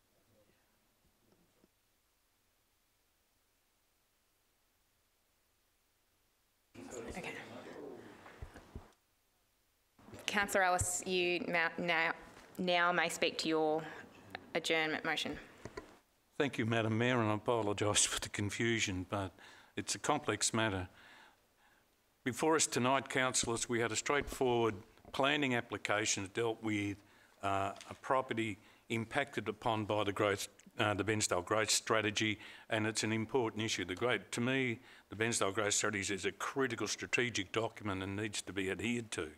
But in this case, there's some confusion that has arisen for our clear decision making in the fact that both senior officers Holton and Hollow have brought to our attention that the very nature of the application is under review, and that a review is to take place and will be concluded sometime in the coming financial year, that being the end of June or July, or towards July, and that the clear processes for these planning applications in terms of rural living and residential rural living applications will be clear by the end of this year, 2019.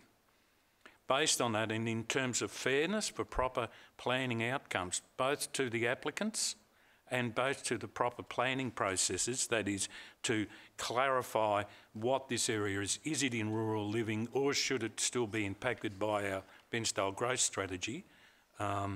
Is matters that need to be clearly understood by council. I think whatever decision we were to take, if we were to vote either in favour, as put forward in the first, against approving this application as put forward by Councillor Reeves as the original motion, or alternatively the alternate motion that's been handed around to us, would be an unfair decision on for either side. It's not proper planning process. I think that a decent decision could be made in December based upon clear thought from our planning officers, and therefore I ask each of you to consider my point of view and to support it and adjourn this matter until December 2019. Thank you. Thanks, Councillor Ellis. Councillor Buckley, do you wish to speak? It seems to me with the speed that this alternative motion was brought up, or the alternative course of action, is that the people were expecting this to happen anyway, and this is how it was going to turn out eventually. Because if we refused, it'd be the applicants would have another go at the next chance they got. So if we were to pass this now, all we'd be doing, what we're really doing, is speeding up the process and getting the job done how it's going to come out in the end. So I can't see any really reason for Dick to want to adjourn till November when we can get on with it now, and that would be the outcome. So, but in the meantime, so we can continue with this matter, I'll second it and recommend that we take that course of action. Thank you. Right, thank you. Let's adjourn it. Yeah, thank you. So Councillor Buckley, you're clear that you're supporting to adjourn. The first motion what's that lead to? Then the next one, obviously. I would like to really see I'd like to ask you to amend what you're talking about now, so that we can just get on with it and do this. Well, don't support him. He's already supported it. But then I'm getting myself tangled up. Retract it then. Retract what you said. He can't. Don't support him. Mayor, I'm... Councillor Reeves. Seeing as Councillor Buckley has withdrawn his seconding of the motion, I think... Well, I haven't officially, but I'm just pointing out a position to try and get around to get this done. And that seems to be the only way we can get to it. With that one? I was going to second Councillor Ellis's motion if Councillor Buckley withdrew it, and I was going to speak to that to get the outcome that I think we want. That's an adjournment till November. Correct. All right, I'll withdraw and you can have that. Okay. And I'll raise you another... Councillors, one thing, I'm speaking to Councillor Ellis's motion to defer this on the basis that I think we've heard clearly from the officers that there is a process underway at the moment, a peer review of all the matters that could actually help us determine this.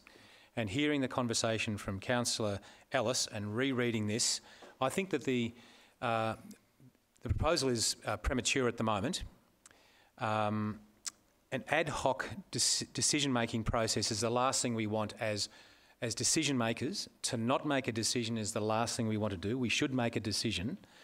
And for us to be the tail wagging the dog in terms of planning, I think is the wrong thing to be doing. We should have control of the planning process and be determining what the planning outcomes are going to be for our community rather than individuals. And while I originally agreed with the officer's recommendation, I think that if we can ask that this be deferred, this decision, pending the reviews that are likely and that we have been reassured will be coming to us, then I think we'll have a much more strategic and better long-term outcome. Ad hoc decision-making is the last thing we want. And so I support Councillor Ellis's suggestion to defer the decision and ask the proponents to accept that and come back once we have a more clear understanding. I'm seconding it. That's right. So I'm speaking to Councillor Ellis's motion to defer the decision. Adjourn. Yeah. Thanks. Yes. Okay. So is the motion opposed? May I speak? Are you speaking to the motion? I was only looking for some clarification regarding this document that was distributed to us, which appears to be an alternative. Do the applicants have knowledge of your alternative? If I may, Councillor White, the officer's recommendation is the officer's recommendation. It's quite clear. The officers recommended that the planning permit application should be refused. That's it. Sometimes when councillors are considering planning permit applications, they probably consider a broader and sometimes different set of information than what the planning officers will consider. Planning officers will consider it strictly within planning terms, when councillors may consider a broader set of circumstances. Sometimes when officers believe that there's a possibility that the council may make a different decision than what the council officers are recommending, they take the liberty of formulating an alternative, not recommendation, but an alternative resolution to ensure that whatever resolution is passed actually meets the standards that are required within the planning scheme, so that the whatever motion councillors make can be actioned. So that's why the officers have taken the initiative to ensure that if the councillors were to make a decision opposing the officer's recommendation, that there would be a valid and workable decision made by council. That is the entire reason why that was prepared in advance of this meeting. Thank you. So are there any speakers? Yes. So do we have any further speakers? Councillor Toohey. Thank you, Madam Mayor. I'm not sure if this is the one I did mention, I think, to Aaron a week or two ago at a briefing. I asked about an alternative motion in regards to your comments, Councillor Buckley, because at the time, whether it was this one or another one, I did suggest that I would like to see an alternative motion. But in regards to the motion that Councillor Ellis has put before us, I do think that is a far better outcome, and it does allow us, as Councillor Reeves suggested, to take a proper balanced look at where this application actually is. I don't have any particular issue with the application, but I'm happy to support the motion on the table now, give it 6 months and see where we're at. Thank you. Thanks, Councillor Toohey. Speakers? Right, a reply. Is there any further speakers? Right, Councillor Ellis. Right. I just want to clarify one point. This is perhaps the first time I've ever experienced a situation where a recommendation, which was well prepared by Mr Hollow, was put before council for council to make a clear decision, and then a piece of last-minute information has come before council, and that's what's happened tonight with the revelation of this particular studies into planning consequences that we were not that impacted upon the application before council at the time. This is not a common piece of confusion at council. This is just something a bit unique, and to me the appropriate and proper approach to this was to wait for the reports and assessments to be undertaken so as we could make a fair and justifiable decision on the issue. To make one decision either for or against or impacting negatively or positively on our growth strategy would not have served good purpose for any reason. So it is for that reason. So just to clarify the strength of that argument. So thank you. I recommend that we support this, my recommendation. Thank you. Thanks, Councillor Ellis. With no further speakers, I'll put Councillor Ellis's motion to adjourn this matter until the December 2009 meeting to the vote. Although 2019, what did I say? Oh, God. 2019, sorry. I was just about to say the motion needs to state the reason for the adjournment and to when. So I think it just needs the reason. The reason. I'll summarise that by saying the matter be adjourned until the ordinary meeting of December 2019, awaiting the outcome of a planning review that impacts this application. Thank you. Is that too many words? No? So put that to the vote. All those in favour? This motion carried unanimously. Thank you.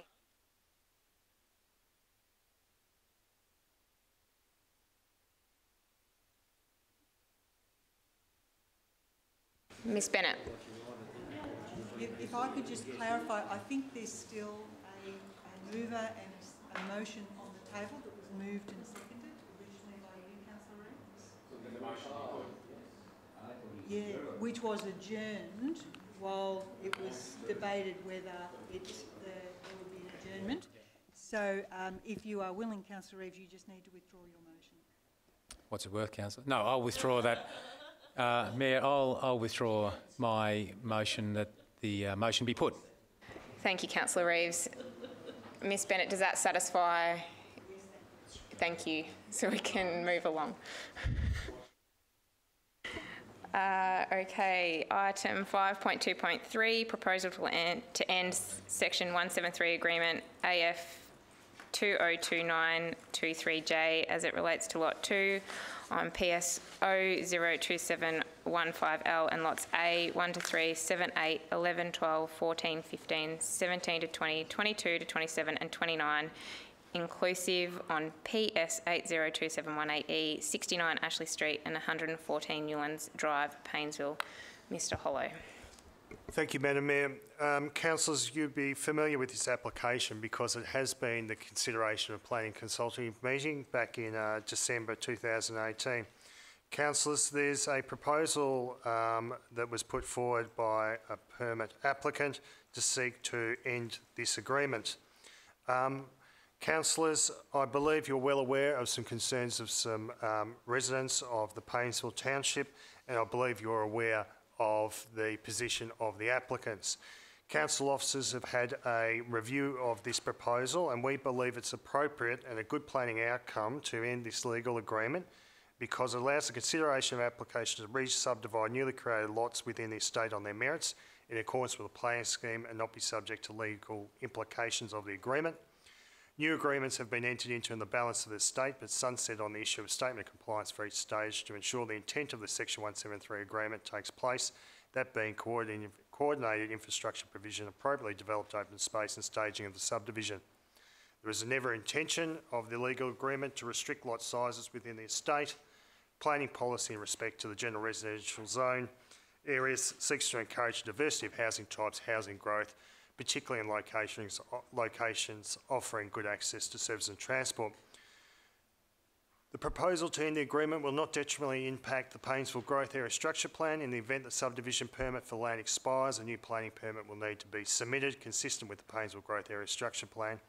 And should this proposal not to end the agreement as proposed, this does not prevent future landowners of newly created lots in the estate applying to end agreements as it relates to their specific lot or property. Happy to take questions. Thank you, Mr. Hollow. Are there questions, councillors? No? We have a motion before us. Do we have a mover? Thanks, Councillor Roberts. Seconder? Thanks, Councillor Peltz. Do you wish to speak, Councillor Roberts? Not much to add, but this has obviously been a project that's been worked on for quite some time. I drive through there quite a bit, and you can see that it's very much in development, and I think it would be unwise to prevent any further development in that area, so I urge you to support the recommendation. Thanks, Councillor Roberts. Councillor Peltz? I just want to say this is a bit more of a controlling factor to subdivisions, further subdivisions in this area. So I think it's good that it's getting put on at this stage, and I think you know, moving into the future, we can control those normal house size blocks getting subdivided 2 or 3 times. So I think instead we've just put it in place to control that density, and I think it's the right thing to do for this proposal. Thank you. So that they can have more surprises later on. Yes. Thanks, Councillor Peltz. A little bit. Do you wish to speak against the motion? I certainly do. Councillor Ellis. Yeah, thank you, Madam Mayor. I've looked at this application and I've sort of been and visited the site. I've seen the small 400-odd square metre blocks. I believe them to be contrary to good planning and the concept of the original development of this block. At this moment, I've read the arguments of the proponent and also the arguments of the objectors, and I believe it's not a good planning outcome to create these smaller blocks within an established and worthwhile subdivision. For those reasons, I encourage councillors not to support this motion. Thanks, Councillor Ellis. Are there any further speakers for the motion? Councillor Reeves. I'm happy to speak in favour of the motion. I think that a variety of product in our communities is absolutely appropriate, especially in an intensive development area like this. And I note, and I'm pretty sure that the future residential village is going to have a very intensive development in it, even smaller block sizes. And I think, again, as I said, that the variety of product is totally appropriate in this day and age, and this particular area is what we should be encouraging. Councillor Toohey. Thank you, Madam Mayor. I would also like to speak in favour of this this particular issue. I live 2 houses away from a very similar, albeit only 10-lot subdivision that has average of about between 450 and 500 square metres. And I must say I do letter drops around there occasionally, and whilst when I first saw that proposal come up, I shuddered at the thought of what might happen in there. I must say I have been very surprised at the outcome there. It does offer a diversity of housing for different people and different requirements that people have nowadays. So I'm in support of this motion. Thanks. Councillor Toohey, any further speakers? No? With that in mind, I'll put the recommendation to all those in favour. Those against? Councillor Ellis and Councillor White. Motion carried 7-2. Thank you.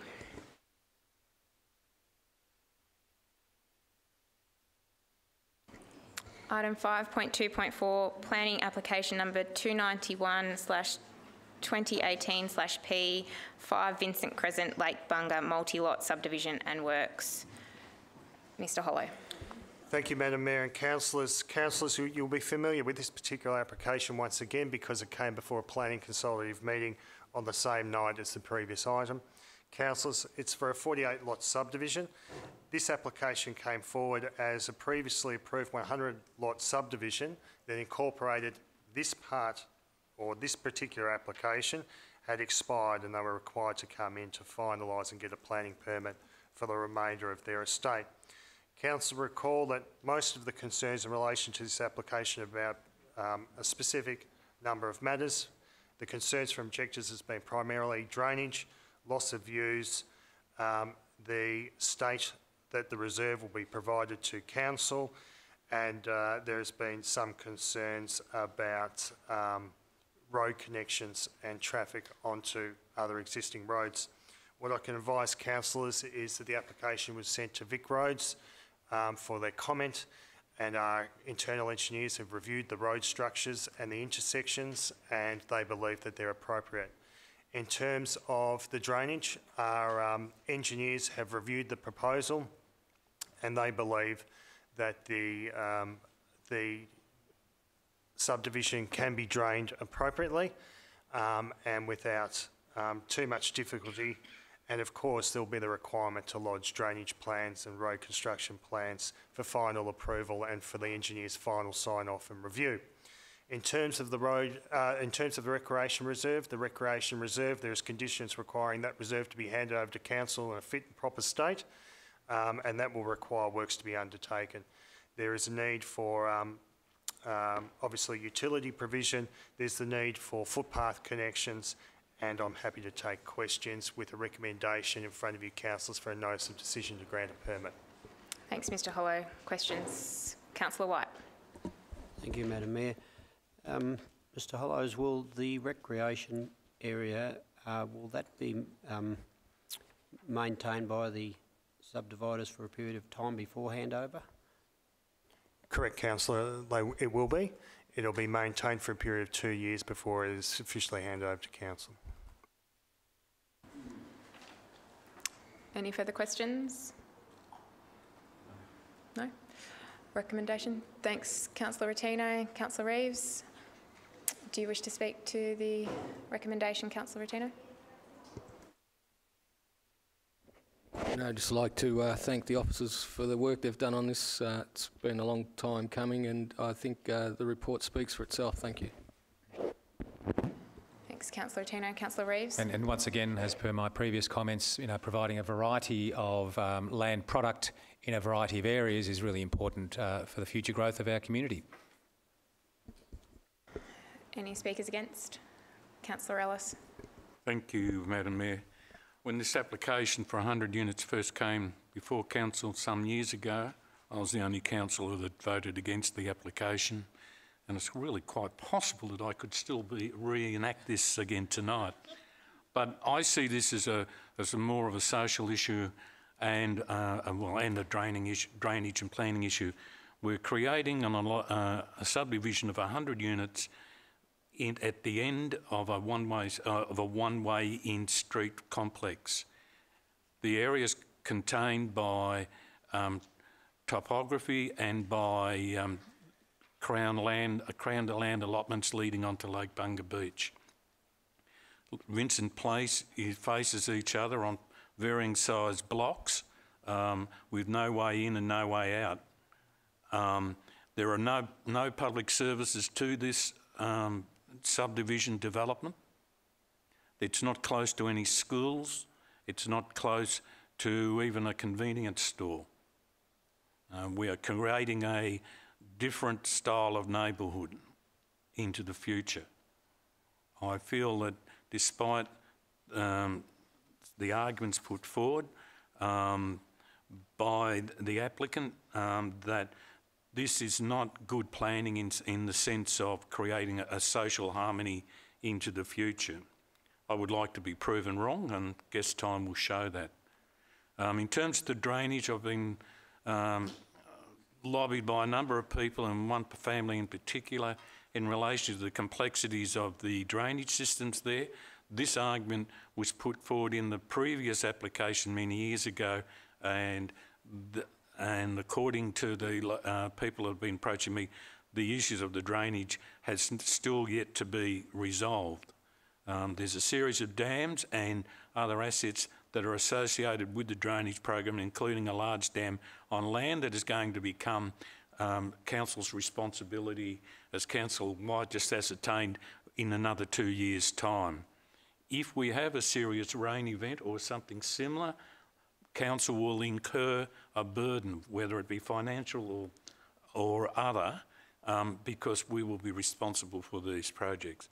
As I say, if you look at the social planning outcomes for this application, the input into traffic and those roads there, and if councillors who have been to this particular place look and recall the area, you will see the social issues and the compactedness of this application.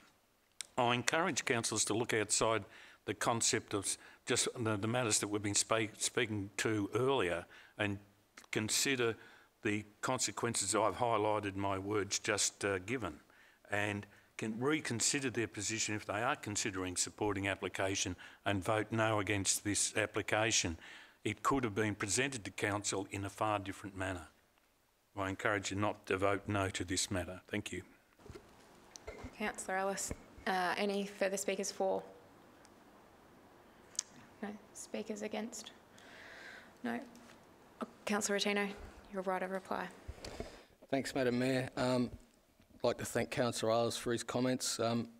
In relation to the access, we have many examples of one road in, one road out, Malakuta, Bem River, Newlands Arm, all with various types of housing stock.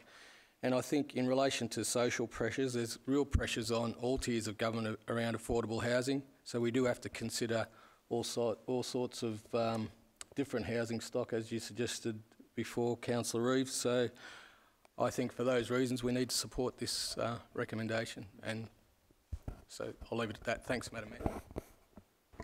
Thanks, Councillor Rotino. I'll put the motion to. All those in favour? All those against? Motion carried 7-2. Roberts and Ellis against. Rotino and Reeves. Okay.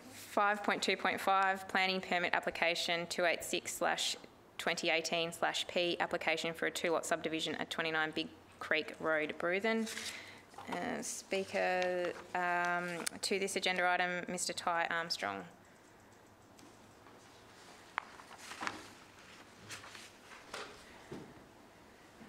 And just a reminder, you have 5 minutes. Thanks. Good evening, councillors. My name is Ty Armstrong and I'm a horse broker from Bruthen.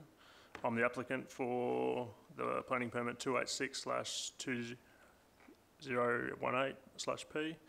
I started my horse training business approximately 3 years ago, and since then I've gotten busier than I initially thought. At the time I didn't realise there was such a demand for horse trainers in the area, which is now why I employ 2 women casually to help me get through my daily workload.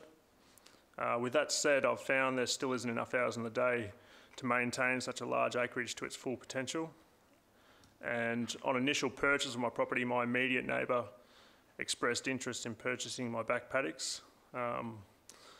As it stands, the location from which I run my business is paramount, as it has everything I need. However, the excess acreage is not, and I feel it would be a shame to see good usable farmland being reclaimed by the adjoining bush land due to my time constraints. Thanks. Thanks, Mr Armstrong. Mr Chris Curnow from Beveridge, Williams & Co. Would you please come to the microphone?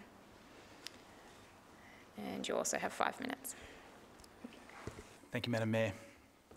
I'd like to thank you all for giving me the opportunity to speak in relation to planning permit application 286/2018/P. My name's Chris Curnow. I'm a principal planner with Victoria's largest land survey firm, Beveridge, Williams & Co. I work out of our Bairnsdale and Sale offices. Submissions I'll provide this evening are made on behalf of Ty, who is the applicant for the permit. The aim of the submission is to demonstrate to Council the wisdom in supporting the grant of a planning permit. First, I'll outline exactly why Ty wants to subdivide his land. Second, I'll outline why we believe the officers are mistaken in suggesting that his reasons aren't in accordance with Council's policies. Third, I'll address the issues of bushfire and erosion risk that have been raised by Council officers in their report. Finally, I'll discuss why we think Council will be making the correct decision by granting a planning permit. So, this is why Ty wants to subdivide his land. He's a horse trainer by trade. He chose this 58.32 hectare property because it's just off the Great Alpine Road and just outside of Bruthen. Ty intended to train horses in the round yards next to the house at the front of the property and graze some livestock on the balanced land for some extra income. However, the horse breaking business has since flourished to the extent that he now has no time to look after grazing livestock. So rather than use his valuable time up mending fences, tending to sick animals and controlling wild dogs, he wants to sell the farmland off to someone whose business is grazing and concentrate his energies and his finances on horse training at the front of the land. The subdivision has been designed to leave Ty exactly as much land as he needs at the front of the property to do this. Now I wish to explain why we believe the Council officers are mistaken in suggesting that Ty's reasons for subdividing aren't in accordance with the Council's and State's policies. The Council officers have put a proposition before Council suggesting that you should refuse Ty's request. Reading their report, it appears that this proposition is based upon the assumption that he is attempting to create a rural lifestyle block at the front of the property. It is true the state and local planning policies relating to agriculture and the provisions of the farming zone can be interpreted to support the officer's view about subdivisions that lead to that outcome. However, once you understand that Ty's is trying to create a block that will allow him to pass the balance of his farm onto a grazier so he can focus all of his energies and finances on horse training, you'll realise that the officer's proposition is mistaken. Grazing livestock and breaking horses are both completely legitimate agricultural activities that are strongly encouraged by the state and local planning policies relating to the farming zone. So the subdivision, which will facilitate both land users, is not at cross purposes with the intent of those policies. For this reason, we believe that the Council officers' proposition to yourselves is based upon a misunderstanding of what Ty is really trying to achieve. I'd now like to turn my attention to the 2 other matters the Council officers raised concerns with, i.e. bushfire risk and the potential risk of erosion. It's a mandatory requirement for any subdivision carried out in the bushfire management overlay that evidence be provided to Council that the vacant block being created can accommodate a dwelling. We provided evidence to Council and CFA that the vacant block we're creating could accommodate a dwelling that met the requirements of the bushfire management overlay as part of this application. As stated in the officer's report, the CFA provided conditional consent to the subdivision based upon that evidence. So the experts in assessing bushfire risk are satisfied. For that reason, we find it most confusing that Council officers are putting forward a proposition to Council that their assessment of bushfire risk, which came to the opposite conclusion, is somehow superior. In relation to the risk of erosion, I can confirm that the track to the balance of the farm will be contained within the farm block. It's an existing track and hence no works are required to it. If that needs to be clarified through a permit condition, we're happy to have that included in the permit granted. In closing, I would like to outline why we believe Council will be making the correct decision by granting a planning permit. Ty is a successful small business owner who wants to grow his business in a location that has proven perfect for his customers and himself. We believe that he has come to Council with a perfectly legitimate request that meets the Council's and State's planning policies for farming areas. Far from disrupting agricultural activity, letting him subdivide off his horse training business from the balanced farmland will lead to more farming activity. We understand why council officers are targeting unscrupulous developers who will fragment farming areas just to make a quick buck, but Ty is not one of those people. We believe that if council looks at Ty's proposal in the clear light of day, it will see that the planning scheme actually encourages it. So we contend that council should support community members and small business owners like Ty and not punish him for the sins of others. Thank you. Thank you, Mr Kerno. Mr Hollett. Thank you, Madam Mayor. Madam Mayor and councillors, you've heard discussions about the farming zone tonight and you've heard it previously. I don't intend to take you through those blow by blow. I think one of the difficulties of dealing with planning permits like this is how they're often presented to council officers. I can clearly advise council that we were not aware that the balance of this allotment would have been sold to a nearby neighbour. We were not aware that and it was not put forward as part of the application, that this balance allotment would be put into another rural enterprise. One of the difficulties, if applications come through that aren't framed in such a manner, with such information and offering up agreements at the onset of the application and providing a clear picture of what the agricultural outcome is, council officers unfortunately have to address what's in front of them in an application. At this stage in front of us in the application is the subdivision of an 8,000 square metre lot from a 57 hectare property. Councillors, it's inappropriate to have a rural living outcome in a farming zone area. You know that we've discussed this many times before and I won't use any more of your time on that discussion. The difficulty I have with also the proposition put tonight by the principal of Beveridge Williams is that the application was supported with information advising that the CFA were comfortable with a dwelling being put onto the balanced lot. Yes, the CFA did not object, but the CFA considers as part of the referral process for dwellings in bushfire management overlay areas matters of a technical nature. Should council decide to allow a dwelling to be put in that environment, given the fact that this land is on the border of a very large fuel source, we say it would be inappropriate to allow the opportunity to create a balanced lot which allows the use of the land for a dwelling to be as of right. It would need a permit under the bushfire management overlay, but the question is, should we allow the possibility of a dwelling in a very vulnerable and high risk area to come forward into the future as well as part of this consideration tonight? Councillors, we were also concerned about whether this proposal was completely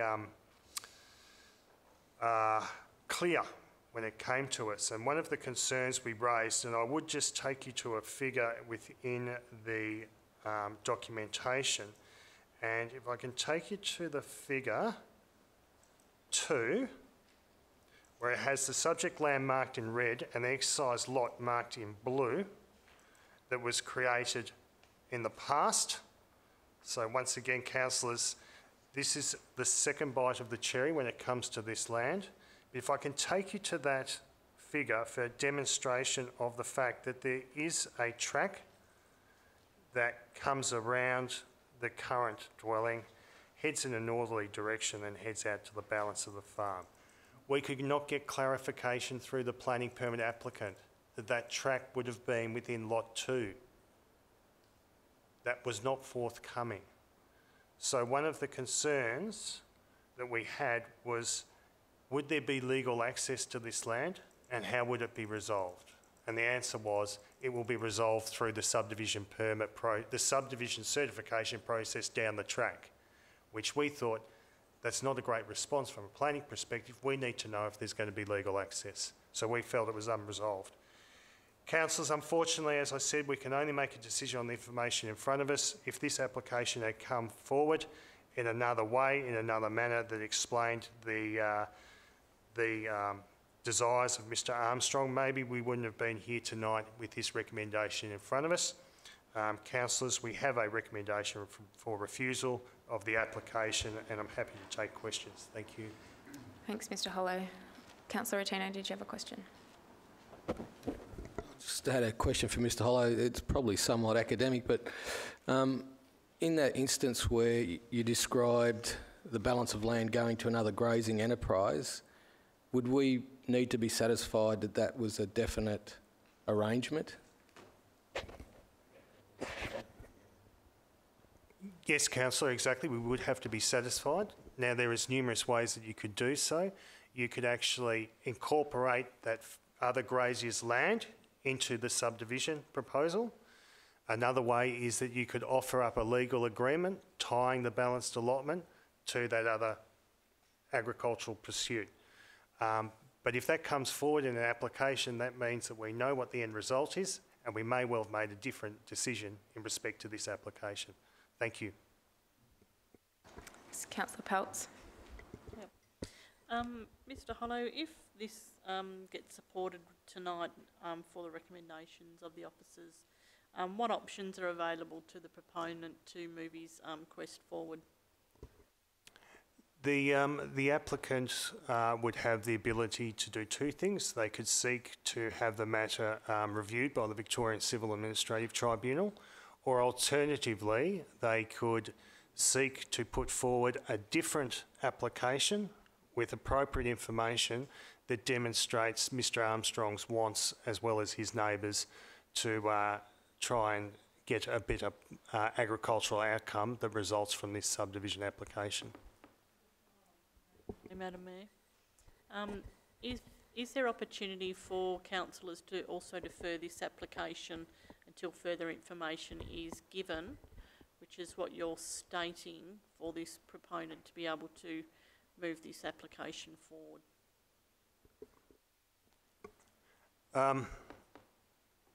Yes, there is an opportunity for councillors to defer the decision. As to whether we'll get the information coming forward, I'm just not sure about. It's a matter outside of my control. So what you've stated this evening, that you're needing more clarity with regards to the alternative farm use of the person that's proposing to purchase the lot that's for sale, I presume. Is that information enough for you to be able to warrant a permit to subdivide this land as such? Councillor, there's a lot of questions in one. I believe that we should proceed with the recommendation because as the application stands and has been put forward, it doesn't give us any confirmation or information or suggestion of a different outcome being driven by this proposal. I believe it would be more prudent for a new proposal to come forward that demonstrated that, and a decision could be made on that proposal. And without having that information in front of us, we're trying to preempt what may or may not come forward. So I think a more prudent proposal is to forward with the recommendation tonight, have the permit applicant provide further information, have discussion with council planning officers to see whether or not a new application would alter our decision and would indeed be supported. Just if I may be entertained, does that come at an additional cost to the proponent? Yes, it does. There would be further application fees. Thank you. Mr Holton. I just might add that if the application was refused and a new application was forthcoming that contained the information that we were privy to tonight, if there were no objectors, officers could make a decision under delegation and there would be no need for the application to come back into the chamber. Thanks, Mr Holton. Councillor Toohey. Thank you. Mr Hollow, is it possible to put a condition on the granting of a permit that the balance allotment be amalgamated or consolidated? Is that a way of going about achieving an outcome tonight? Technically, I think we'd be found at fault because we have to include all the land that forms part of the application. Councillor Reeves.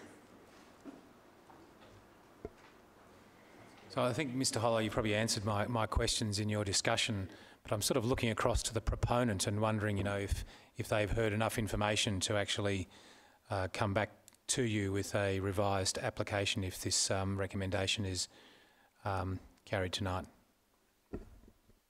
I hope so, Councillor. We would always have our doors open to have fruitful discussions about how we can get better planning outcomes from planning applications, and we would welcome those discussions to take place. Councillor Buckley. How soon can they reapply if we refuse this? Is it a matter of days, weeks, months that they can put in an application? It's a matter of days. Matter of days. A day. Matter of days. Okay, thank you. Councillor Ellis. Actually, you're probably the right one to answer this, being a teacher, Madam Mayor, and that is, I've kind of just lost trying to calculate what 8,000 square metres a block of that size amounts to in the old language of either a hectares or 2 acres. Okay, with that then, the question I have then is there a minimum size, because 2 acres to me sounds very small for the sort of business the proponents promoting here, what's the minimum size for a business to be recognised as a agricultural entity, you know, with land? I know that, you know, orchards can be 20 acres and things like that, so what's the minimum size?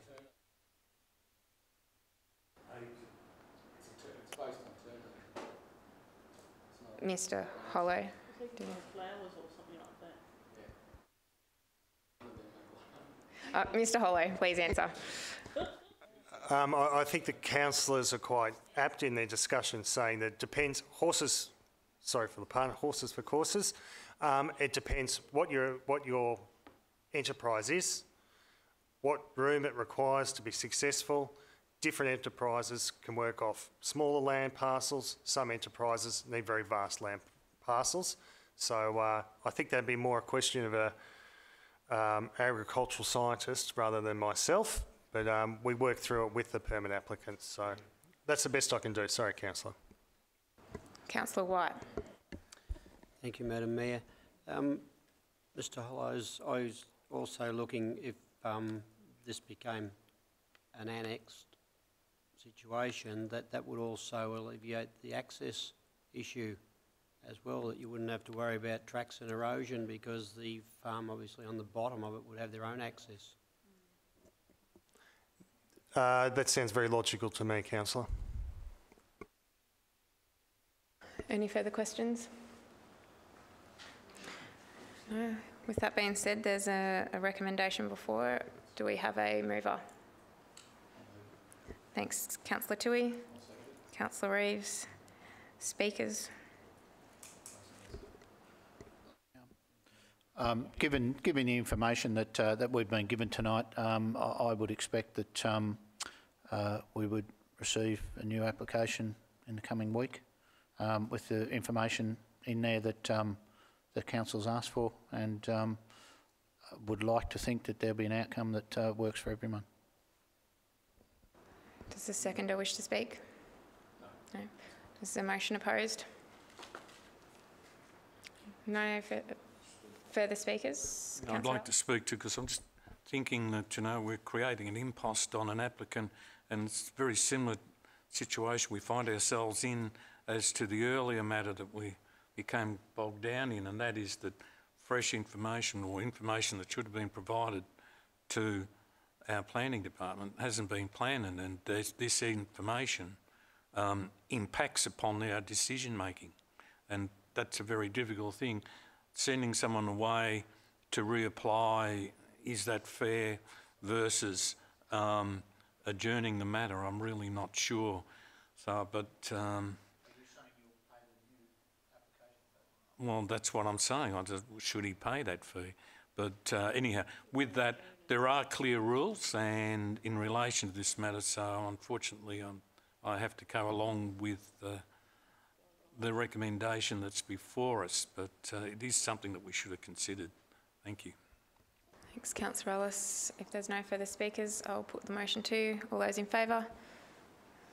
Motion carried unanimously.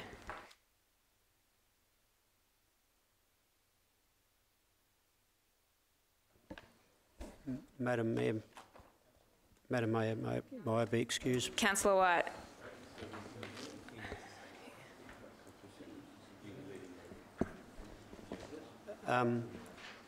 Councillors, Madam Mayor, the reasons for my leaving the room is that this application... You just said... Just declare that you've got... Okay, I have a conflict of interest. Thank you. And just for the record, sorry, Mr Neal, I did not acknowledge you at the start of the councillor meeting, so I recognise former councillor and former mayor, Mr Peter Neal. Thank you.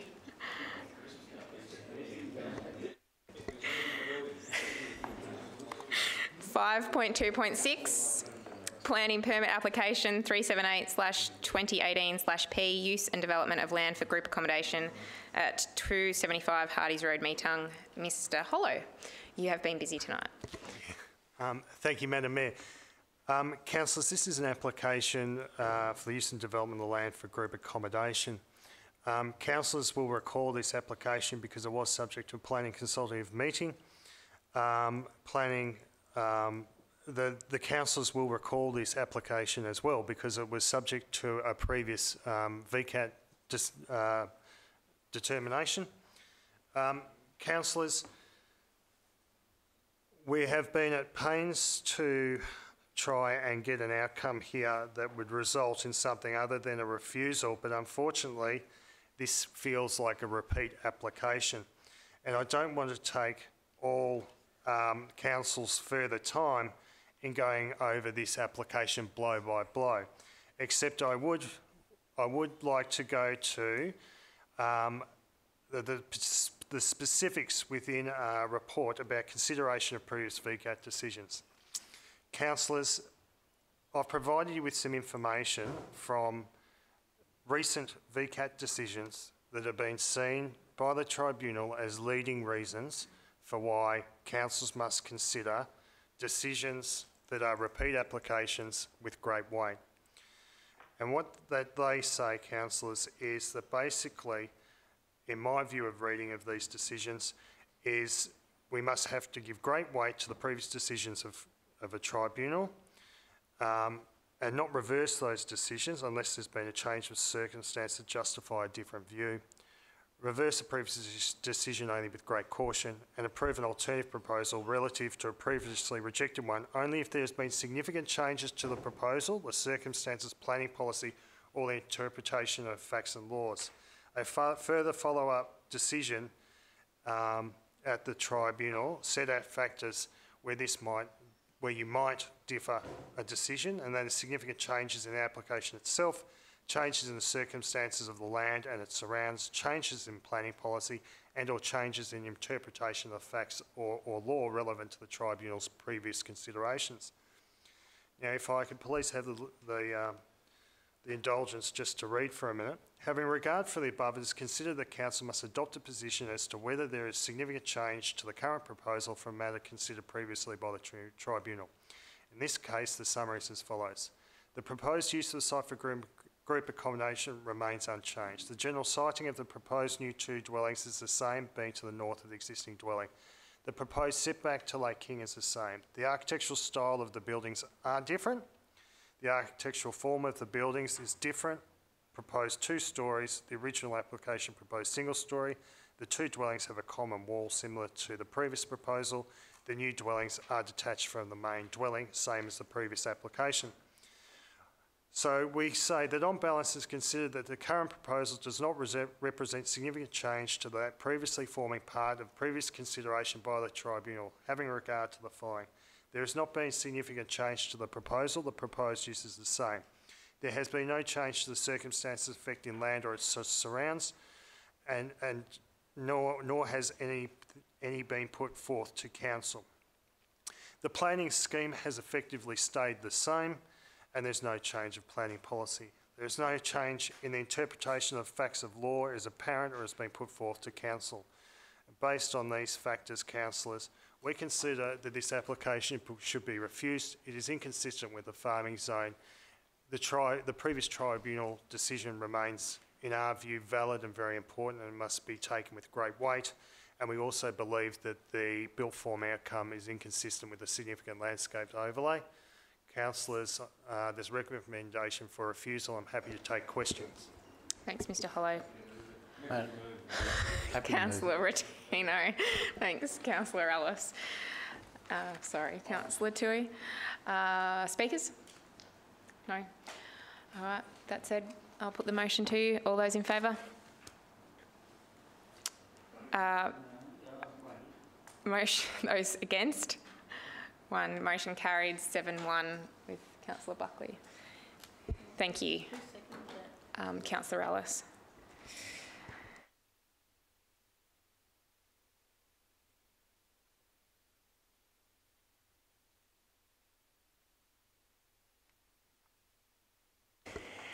Five. 3.1 Draft Revised Council Plan 2017 to 2021. Mr David Radford.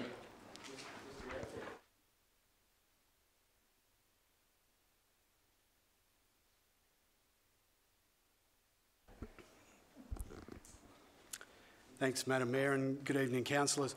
Councillors, this report seeks Council's adoption of the Draft Revised Council Plan 2017-2021 for community feedback. As councillors would be fully aware, the Local Government Act requires all councils to prepare and approve a 4-year council plan by the 30th of June following a general election.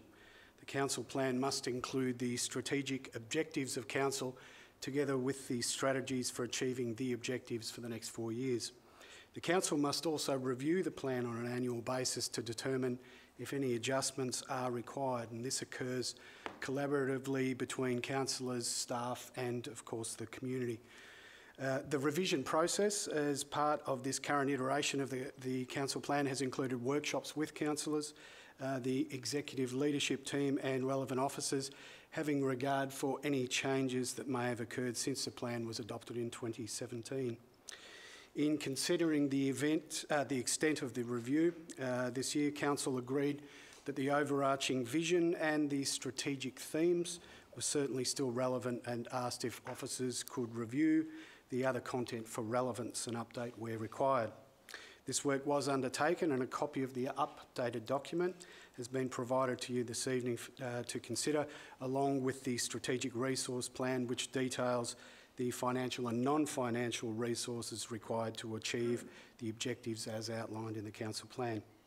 The recommendations before you this evening seek adoption of the Draft Revised Council Plan 2017 to 2021, incorporating the strategic resource plan to be provided for community exhibition and feedback. There's some recommendations before you tonight, councillors, and happy to answer any questions.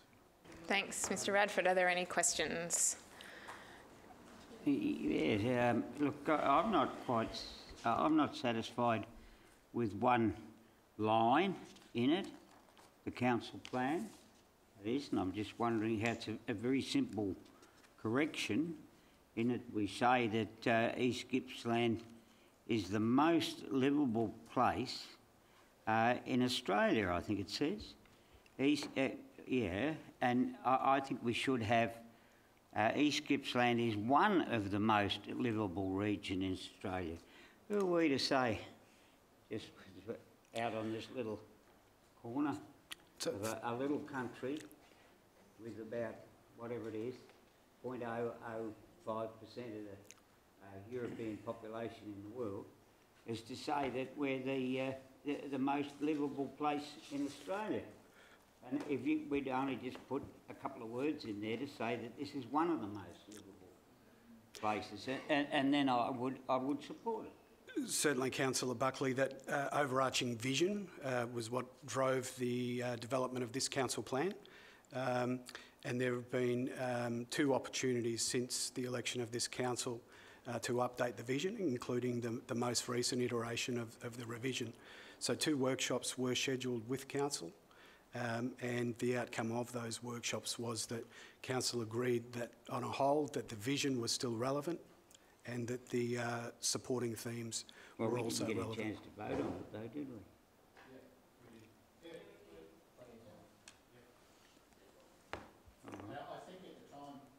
I think I did mention that this was an aspirational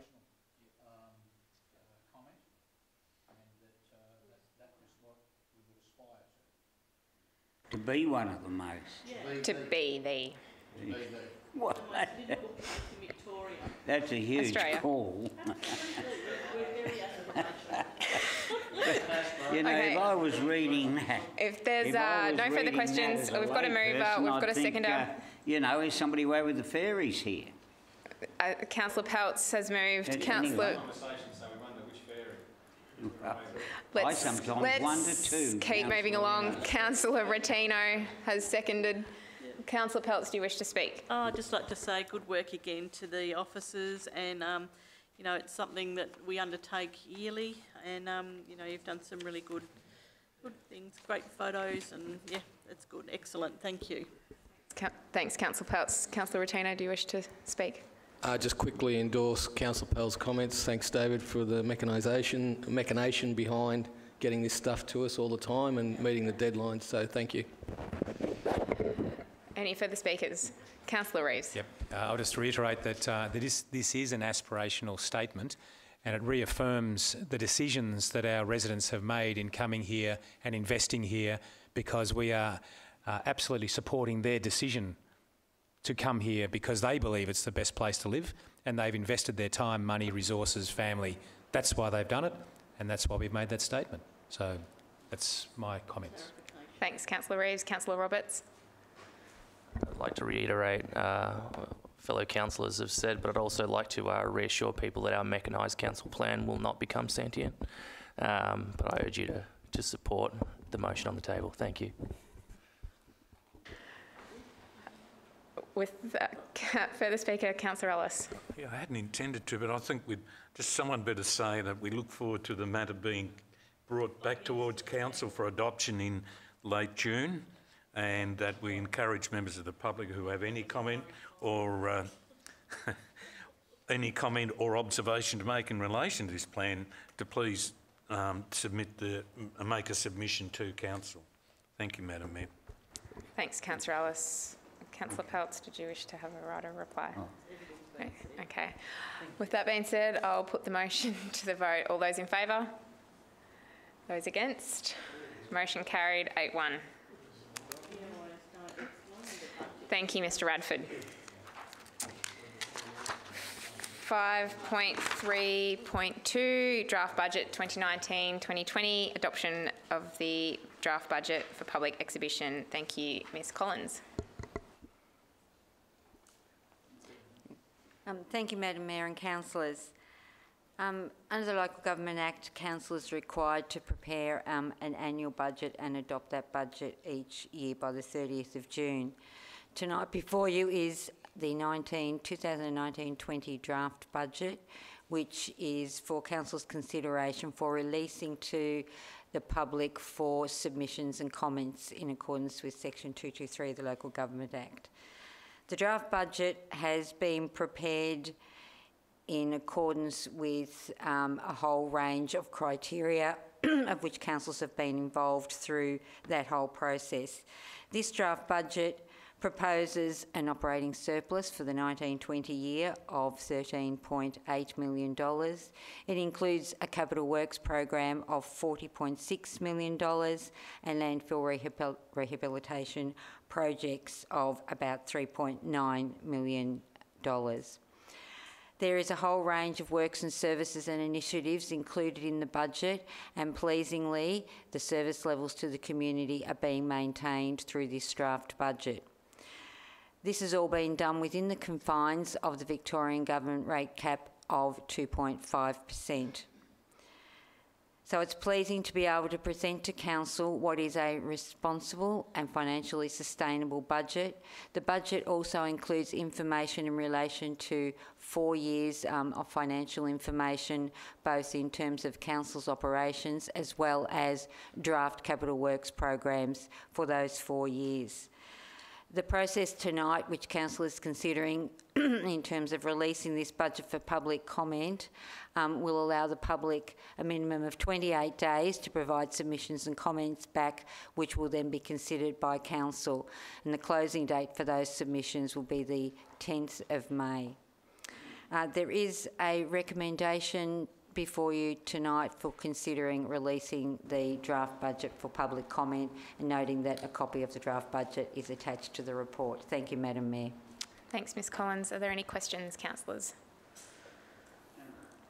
Councillor Buckley. Yeah, well, I do have problems with this. There's issues we haven't been able to deal with properly, like curtilage issues and the average of 11% increase in the valuations, I'm told. I don't know how accurate that estimate is, but I've been told by experts that that's the case. And I know this is only a draft, but I don't think we've sort of put enough thought into it, to be perfectly honest. And so I can't see my way clear to support it, but I don't know what more I can say than that, but I won't say any more. Did you have a question, or was that just a comment? It's a comment. Okay, thank you. And well, you can take that as a question too. If somebody's brave enough to suggest what we might do about these issues, I'd like to hear it. Thank you. Thanks, Councillor Buckley. Are there any further questions? Thanks, Councillor Rotino. Seconder, Councillor Toohey. Do you wish to speak to the item, Councillor Rotino? Thanks, Madam Mayor. Just briefly, I'd like to thank the finance team for another stellar job in pulling all this together. I'd also like to talk about the highlights around the spend on roads, Shire-wide roads, $4 million, the gravel resheets, the $1.5 million, reconstruction of McMillan Street, upgrades of Pearson Street. There's money for bridges, drainage, footpaths and cycleways, building improvements, recreation, leisure, plant and equipment, spends for maintaining everything that we've got to look after in our care, the waste management and other infrastructure. So I think it's a responsible, well-balanced budget. Thank you, Madam Mayor. Thanks, Councillor Rotino. Councillor Toohey, do you wish to? Any further speakers? Councillor Reeves. And I'd also like to echo Councillor's comments about the work that's been done by the council officers. It's come back to us a number of times, and we have asked for more information, some different modelling, and the officers have been very willing, and I commend the CEO for the work that he's done in assisting with that, the number of different models that have come back to us for our consideration. The important thing is, you know, with any budget and any rating strategy, that we're trying to provide services, trying to improve the lot of our community, and to socialise the benefit and socialise the costs. In regard to valuations, the valuation is just a mechanism, Councillor.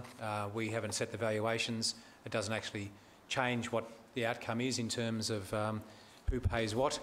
But it's very important that what we do have is a strategy that fairly shares the burden across the community, but then also fairly shares the benefit across the community as well. And that's what this particular budget does.